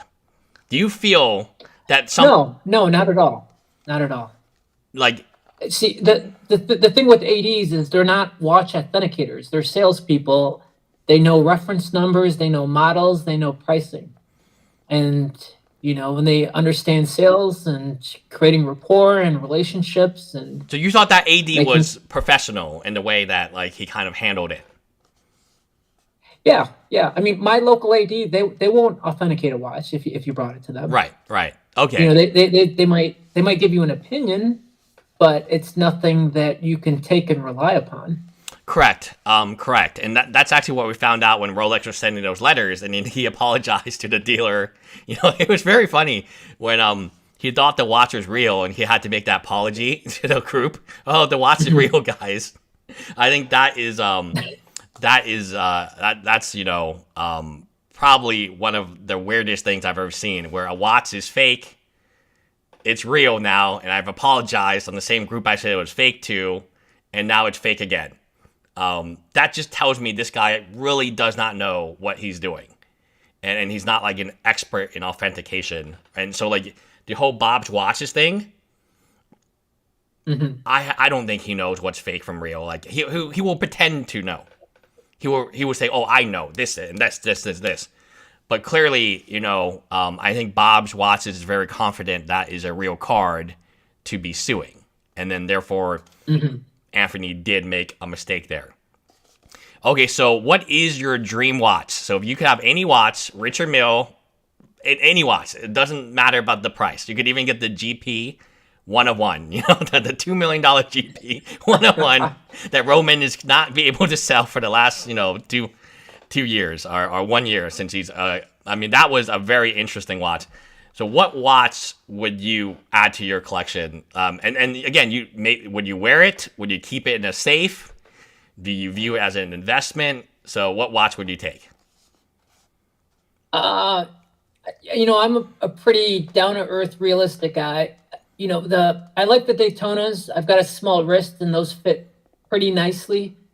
And I like the steel Daytonas, and I do like the design aesthetics of the Panda. So oh yeah, you like the Panda? I could get my hands on, so if I could get my hands on that at a retail price, I would happily purchase it, and I would proudly wear it. You would wear it? Okay, good. Yeah. Good. There's a watch. Again, I'm not a watch guy, and I only know this watch because Anthony has portrayed this watch a lot.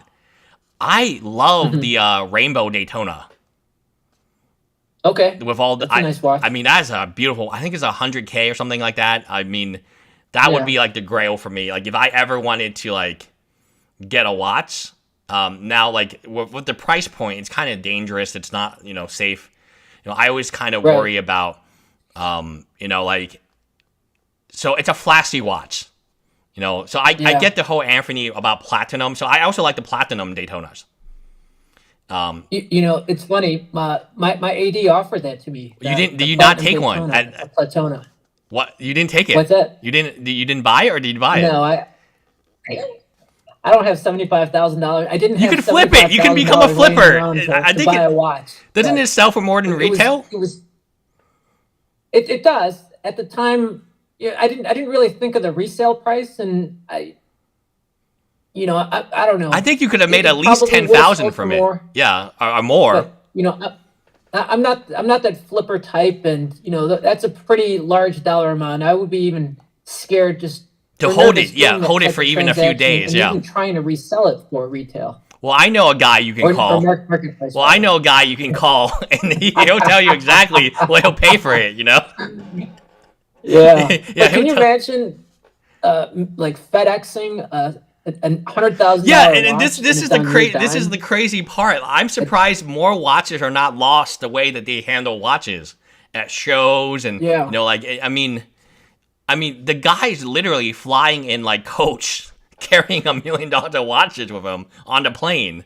Right. You know, and right. I mean, and And when they go out, they supposedly had a bodyguard, right, who was armed. But again, it didn't help in this. I mean, maybe it helped like de-escalate the situation, right? The bodyguard didn't like, you know, I mean, at the very least, no one got injured, which is good. But could you imagine like $1.1 million? So like you're at the watch store, and I think this is where I gotta fault Marco on one thing. You're at the watch store. It's safe. There's cameras, right? Leave the 1.1 million in the safe. The watch store has a safe. Maybe you don't know Stephen Tran is connected to what, but I'm sure they would do it as a favor to another dealer. I do not know why Marco takes that 1.1 million. So at the watch store, that is 100% safe. Like, you know, if they're going to rob the watch store has insurance liability on premise. So even if that 1.1 million, a lot of people are like, this is illegal. If that $1.1 million gets robbed, and all they do is rob Marco's watches, they don't take a single watch from the watch store, which is unlikely, but he's good for 100% payment because it's on-premise liability. As soon as you take that briefcase out of the watch store, right, you could easily say, hey, put it in the safe for me. You're a watch store, you have a safe, it's probably secure. I have pictures of the watches, right? I'm going to, you know, leave these watches with you guys. We have done business before. You know who I am. You know, like, you know, obviously you agree to meet at this place.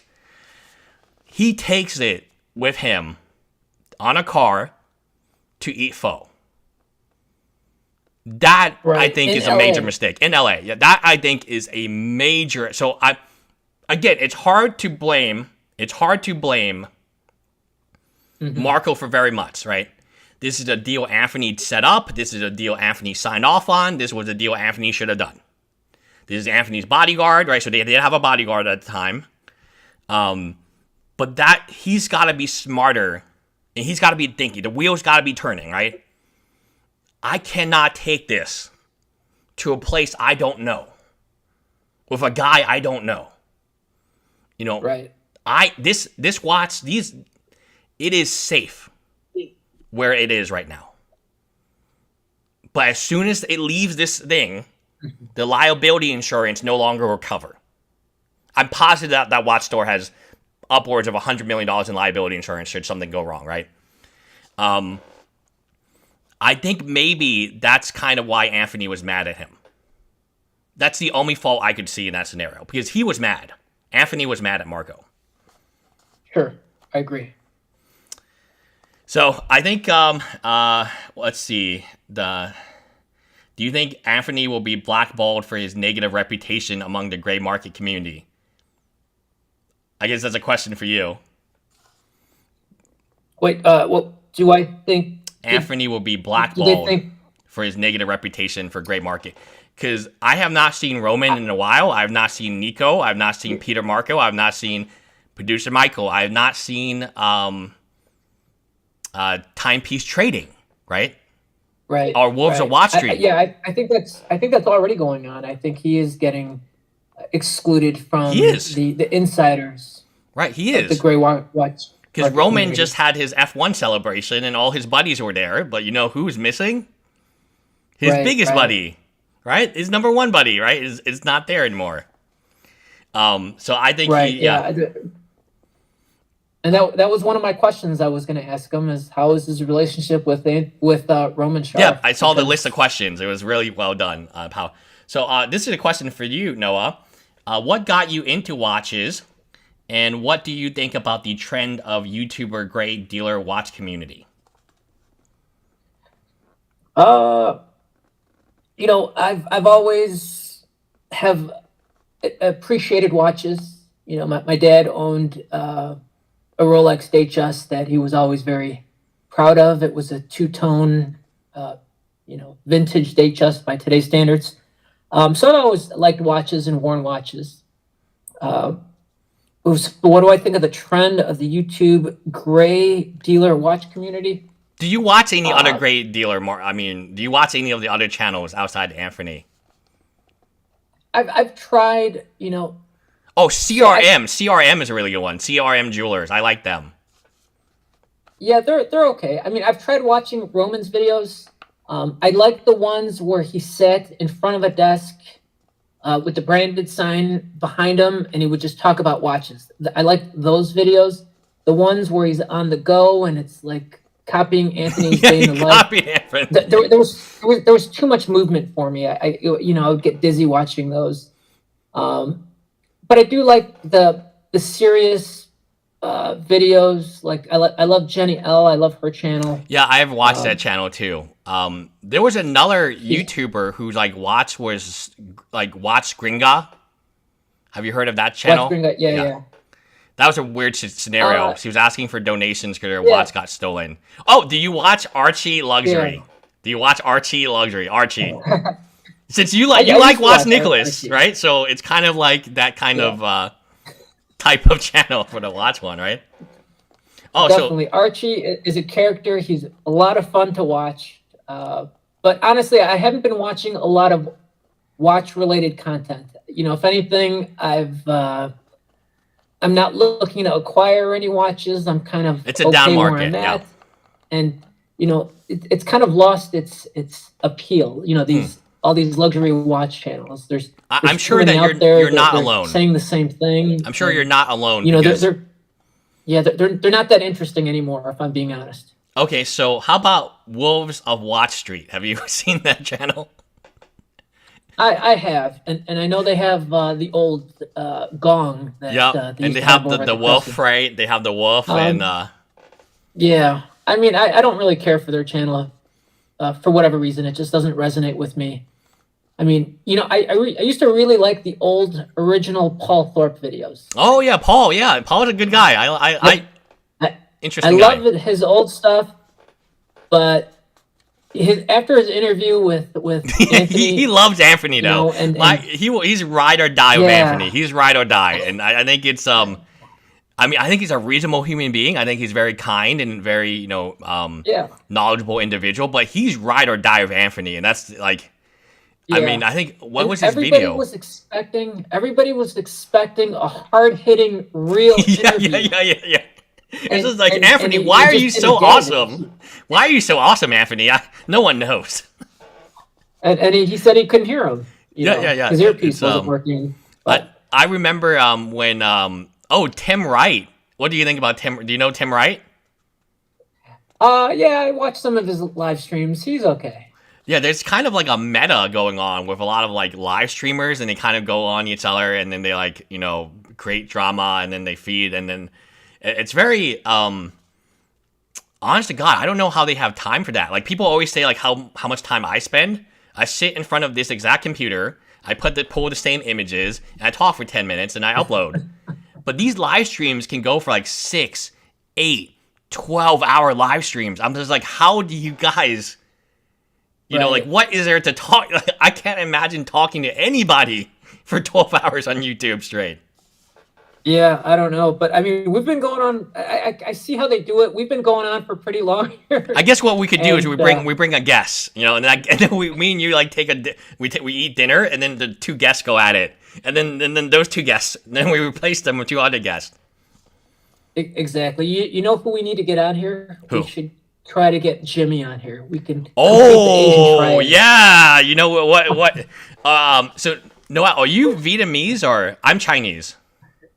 I'm Filipino mostly. Filipino, okay. Okay, yeah. I think Jimmy. What do you think? Jimmy Chinese or is he South Korea? I think he's Vietnamese, isn't he? His last name is Nguyen. Oh, it's Nguyen. Yeah. Jimmy, I thought I was thinking Jimmy Chu because he calls himself Jimmy Chu, the life of Jimmy Chu. But it's Nguyen his if it's Nguyen, then yeah, it's Vietnamese. Yeah, I thought so. You know what? We are going to work. Pretty sure that's so I'm really happy to have you here, Noah. And next time, I'm happy to go on your channel. Maybe you'll get a $2 donation too. Hey, the sky's the limit. Make sure to enable donations. And maybe we bring if you guys Jimmy want, on. More content with me and Lus, let us know in the comments, and we'll see about making it happen. Yeah, and we'll try to bring some guests on and make sure that I think I think Marco would be good. Alfred, I bet you he has a lot of stories to tell.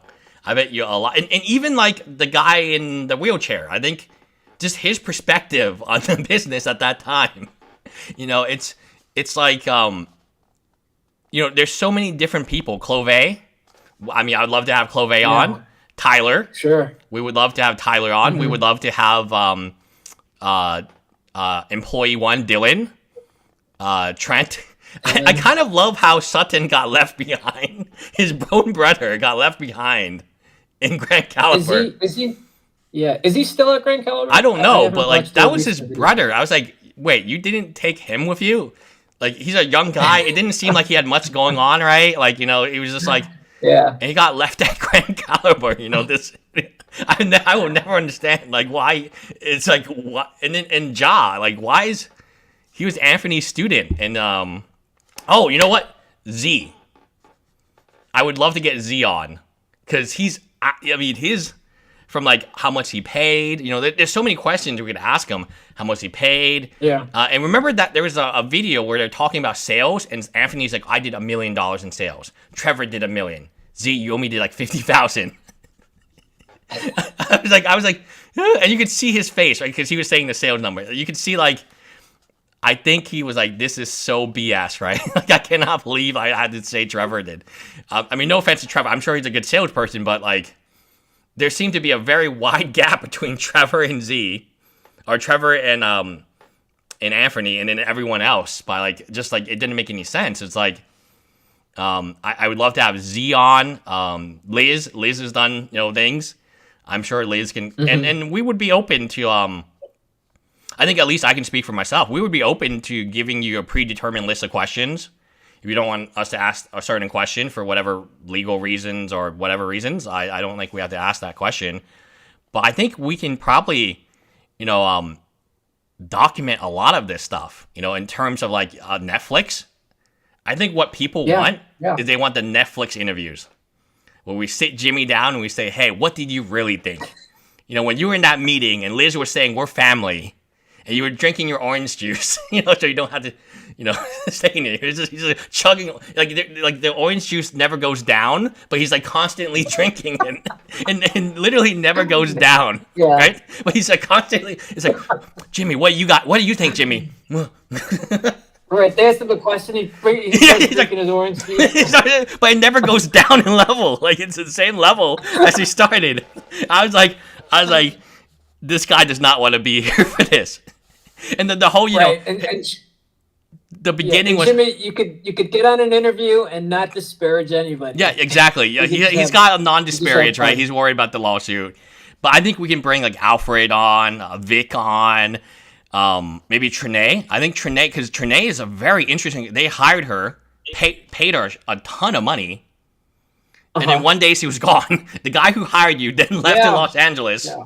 And then we never saw. I mean, there's so many characters we don't know what happened to them. Like Brian, we'd love to get Brian. Why was he let go? Did he get to keep the car? Right? I mean, did he keep the car? Right. What happened to the car? Did he keep the watch? We know Jimmy kept his watch, but like when they're doing these gifts, are they real? Or are they fake? Or are they and I would actually really love to have like even Matt on because he's just kind of a regular. He's like me or you. So Matt gets hired, like just basically that day, right before the blackout, he gets hired. He quits his job, goes to work, and apparently he's like remote worker, like he doesn't live close to Dallas, so he's like just doing editing. He was like the second videographer, yep. And then so you quit your job, and then they're doing the blackout. What are you thinking at that time in time? like that? No, he literally quit his job, started working for Anthony, and the first thing he sees is a blackout, even before he does like any videos. Can you imagine like what you're thinking at this time? Can I get my old job back? Exactly. I think I mean a lot of this stuff is there's always new stuff to cover, but I have to be honest, I love the OG stuff. The OG stuff is just so it's almost magical when you think about it, because the rise, the fall, the rebranding, the Grand Caliber saga, people just man, it's kind of crazy. It is really crazy. Oh, also we have Anthony's baby mama. So that may be interesting if we ever, get to that. I think we can make a good documentary. I think it would be good. So we're gonna. Are you good? Definitely. Are you good, Noel? We've been going for 2 hours. So it was really good talking to you. This is my first time talking to you, and I had fun. I think we can talk about other top. Maybe we do a podcast or something. They're very popular now, where we may not always look at Anthony. Maybe we look at other people sometimes, and then maybe we can try to get these interviews going. But yeah, I'm happy if the next episode, I do you the favor. You did me the favor today of appearing on my channel. I would definitely do you the favor of appearing on your channel if that's something you wanted.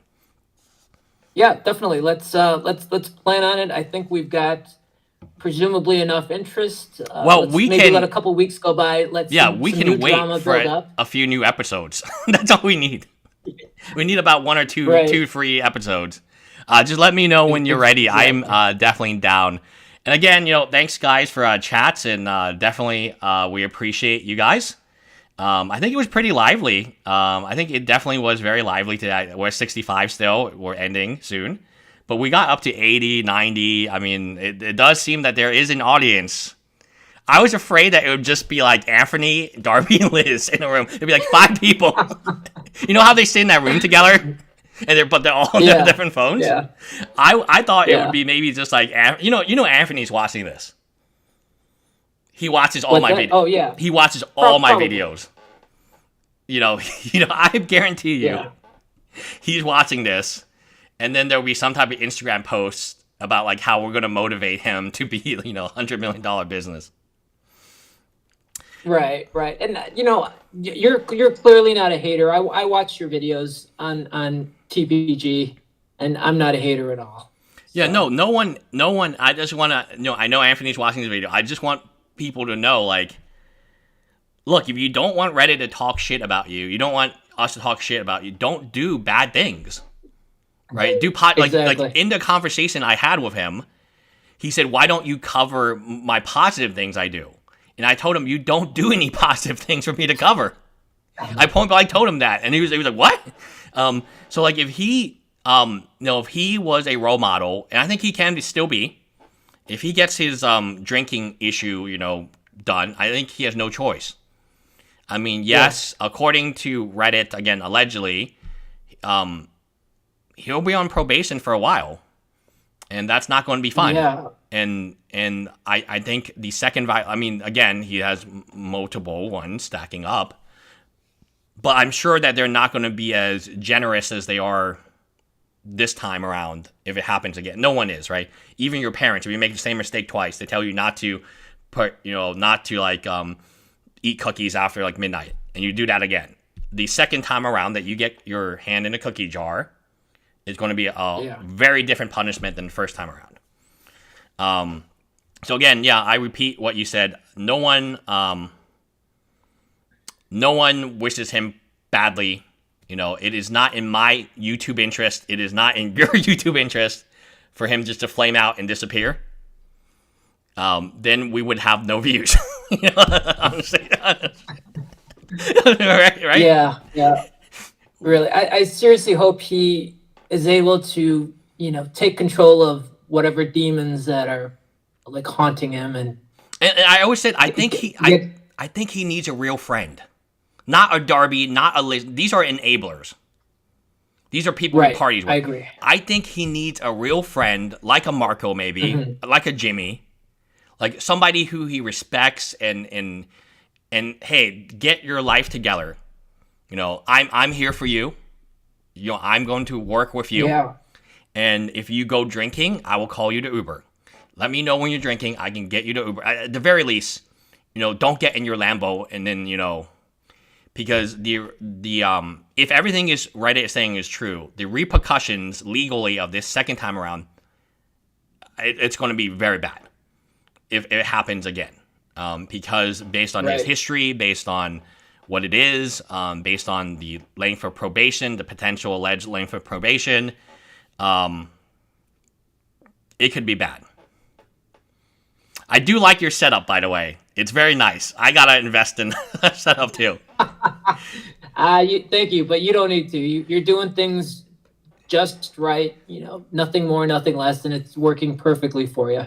If Anthony called you and said, "Hey, Noel, I want you to be my best friend. I want you to call me the Uber when I drunk dial you. I'm going to, need you to fly to Los Angeles every week." Would you, if you knew this would save his life, would you be willing to do that for him? If I was a single guy, I would. Okay. Good question. Good answer. Because I think that's what he needs. I agree. When he had Jimmy by his side in LA, I thought they were a dynamic duo. I did too. I thought they were going to crush it. And then, Jimmy made some BS excuse. So I can tell you, I do investment law sometimes, right? Like investment contracts and sales, and no merger would have the idea, because you're talking about slavery, basically. That somehow you can sell Jimmy for an amount of money. just take what happened, okay? Jimmy's like, I don't want to go with them, but I have to. And then Anthony gets a sum of money for selling Jimmy. That's the definition of slavery. There's no way. That whole thing didn't make a there's whole no lot way. Of sense. Jimmy wanted to go. There's no way you could put that in a contract, because you would be violating the Constitution of the United States. They literally sold Jimmy for money. I mean, that's what if you really ask what happened, right? Anthony got a sum of money that he wouldn't get if he kept Jimmy. Jimmy was sold to Grand Caliber for no equity. Right, so he's not a partner. Like he's being sold as a human being, right, to another business. So Anthony's selling him for money to a competing business.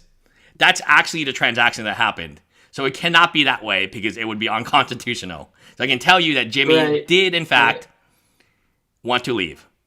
There's no doubt in Jimmy's mind that he wanted to leave. That was just kind of a nice way to tell Anthony goodbye. Because if it came down Anthony's way, I mean, it's literally the definition of, selling somebody for money. Yeah, that's a good point. That's funny, the way you put it. All right, Noel. So I guess we'll see you on your channel. Do you want to shout out your channel real fast? I mean, it's kind of in the tiny little print here. Like the little name. My channel is my name, Noel Lorenzana, CPA, Ask an Accountant. So I'm pretty easy to find. Yeah. If you watch my channel, I mean, we're recommended very closely together. Exactly. But yeah, I look forward to getting together again on a live stream. Absolutely. I think we have a lot to talk about, and it's a kind of a cool dynamic. I do think that we need a guest, though. I think that would make it so much better if we had like a changing guest or something. So if you work at Timepiece Gentleman, or have worked in the past, this is kind of like one of those mesothelioma ads. If you've been a victim of of this drug, call Right. Or Francis Presley, if you want to come on. Yeah, let's have him on. Share your story. I mean, it's a wonderful opportunity and a fair platform. You can share your story. Yeah, absolutely. And I have a very interesting history of Francis that we can go into. I promise you, we get Francis on, it will be a very, very entertaining live stream. And I'm willing to do it with Francis. So again, we can hash out our differences. So I can tell you what the ending was. The ending was him threatening me. Let me remember exactly what it was. I have to look at the emails again. This was a long time ago. So Francis initially approached me as kind of a fan. And in my opinion, he asked me to do some free work for him, which I told him I don't do. I just told him, hey, this is how much I charge. And it's legal work. He wanted a legal opinion on an NFT project or something like that, right? And he didn't want to pay it. And he was like, oh, you're a bad guy. And then it got really, really like ferocious at the very end. Wow. And I think he claimed that I don't want to put words in the mouth. We have to read the emails. So if we do get Francis on, I'll read the emails line per line. And it came down to like him pretending that I was threatening to burn down his home or something, which I didn't say. Oh, wow. Okay. So it got pretty extreme, but it's great content. and I'm all for great content, you know. So I think you would have. Do we want to take live calls next time? You know, we got to do some research because there's got to be some way to vet these like crazy people, right? I think the live calls would be really interesting, but they could be real crazy. Yeah, so I know with StreamYard you can send a link and you can allow people to come onto the stream. Do you have StreamYard? And if you want, I mean, the subscription is monthly. It's not very expensive. Maybe, so, yeah, maybe let's try that on your channel next time. That's probably what I would do. Yeah, that's probably what I would do if we did a live stream together. I'd probably yeah. So I mean, yeah, there could be different things that we can explore a little later. But yeah, live calls would be kind of interesting. I think a lot of people have very strong opinions about this issue, and so maybe we can do something like every month or every few weeks, and because there's got to be new topics and old topics and all these other things. And I think having a guest on would definitely be amazing, especially from the original TPG team. I think a lot of the footage is cut out, and it makes certain people like Mike Rubin look really bad. Now, is that what Mike Rubin was doing the whole time? Right. Or we could just read the comments. There's a lot of gold in these comments. But there's a lot of tugs, I guess. Eric Shum says Anthony needs a real friend like Lus. I can't be his friend because I think, I just don't. I don't want to get into it right now. It's just not. It's like so I foster dogs. I love dogs. I have 3 dogs of my own. 1 dog's elderly. This is like a dog that misbehaves all the time. You might still love it. You might still take care of it, but it's going to make your life miserable. And by committing to this friendship with Anthony, your life's going to be miserable. Right? It's almost like Wesley, right? As soon as he appears on a video with his T-shirt and his, his face, I knew as soon as I saw that video, I know you didn't see it because it got removed, that this guy was doomed. As soon as he came on with his T-shirt, his face, and he was talking about, the $1 million, and again, the flex, right? The flex. Oh, look at this one, look at that one. I knew that Reddit would have no pity against him because it's flexing. Yeah, so did you think that was real, Wesley Stokes and his $1 million watch transaction? Well, he got PPP loans, so he did get some money that way. So I thought, because like the way I think is very different from like how you're thinking, right? You take everything with a grain of salt. I always think it's real because I don't know how stupid it would have to be for it to be fake. Like for Wesley to fake this and destroy his company in the process, because people are dead. Like Jordan destroyed himself, his reputation, right? Right, with the like a lot of this stuff, and then Alfred, right, the putt golf where he gets angry and stuff, right?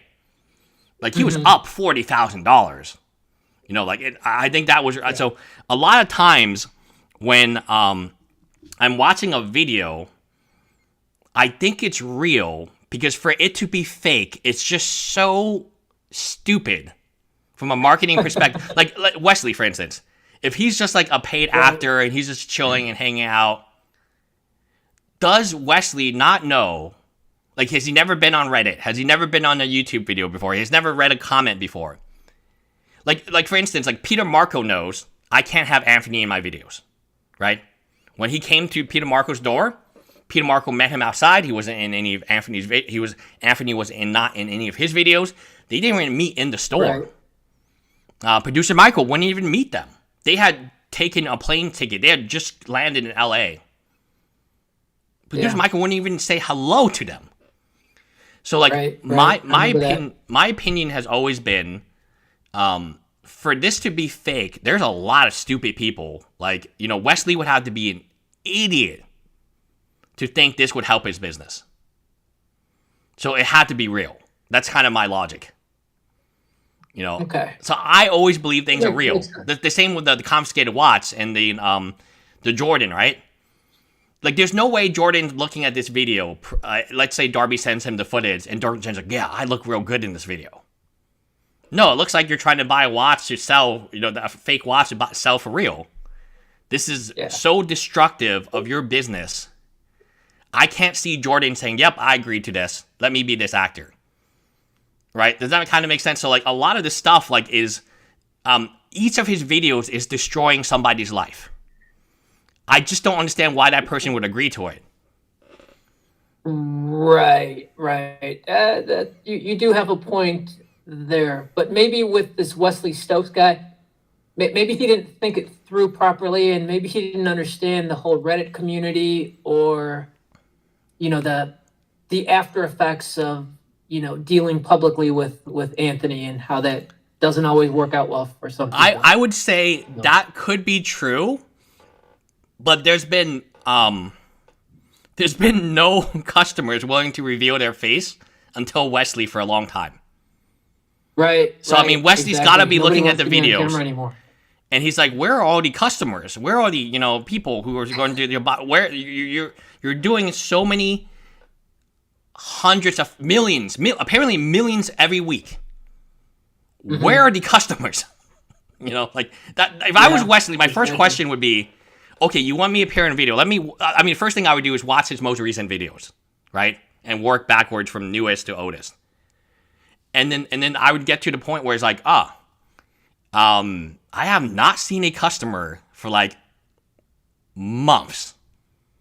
It's just you talking, like, and a red flag would immediately go up that something is not right here. And then I would read the comments, and the comments are, not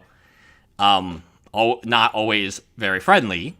And then I would also, like, watch my video or your video. Like, I mean, as a business owner, what Wesley did is unforgivable to his employees. He put them at risk. Yeah, he made a huge mistake. I think we both agreed this was a massive business mistake to associate yourself with. I mean, in his most recent post, Anthony has, he's doing the students, right? There's 32 students. Have you seen that post where he's posting about his university class? I did, yeah. It's one of my most course. Yeah, 30 odd students. I have never seen a Grant Cardone post where he's like doing like, and then some of them don't even have pictures, right? Not video. But he's blurring out their faces and names. Anthony is doing this. Yeah. And he loves flexing people's names and faces. Right. I mean, if you make their same, so let's say pre-Wesley. So Wesley's video has been deleted. Okay, so let's say that you own a business, you do accounting, he approaches you, hey, do you want, a watch, a discount? You just got to appear in my video, pretend that you're a customer. Let's say he does this. Well, the first thing you would do is like, why is all your students blurred out, right? Right? It wouldn't get very far. You would just be like, like, so, I think one of the comments, right, that I really get a lot is like people who deal with business with Anthony, a simple Google search, right, a simple Reddit, a simple whatever, is going to indicate that this is not a typical business. And then you should always do your homework. Yeah. Yeah, and with that, I feel bad for him because you Google search his name and nothing but bad things come up. And I mean, how could he still be prospering with all that negative, those negative things about him? I give him top of the search results? I give him a lot of grind. He's still going. I don't know if this was you or me. Do you think you could handle this level of negativity? No, I would have. I don't think I could handle. I think I would be done with social media. I would just go to delete all my accounts, just move on with my life, be private, and he's still going. He's got another video on Monday. He's like the Energizer Bunny with 9 lives. But it's incredible. I mean, can you think of the? I mean, I deal with some negativity. I'm sure that everyone online deals with negativity. It is what it is, but not to the level that. I mean, he has a whole Reddit of 3,000 people. Yeah, that's crazy. I have, wow. Yeah, but listen, Tony, I gotta go. Okay. It's been a lot of fun. I had fun too. Chatting with you again on the live stream. I hope you guys all enjoyed it. I look forward to reading the live chat comments. Yeah, you can watch it back and then It's interesting stuff. All right. All right. Well, thank you so much for your time, and I'm going to end the call now. Okay. All right. Sounds good. Thanks for watching, everybody. We really appreciate it. Bye, Noel. Bye, guys. Take care, Tony. Thank you. Bye. Okay. So yeah, that is done. Hopefully you guys enjoyed the stream. You can rewatch it. If you guys like this, let me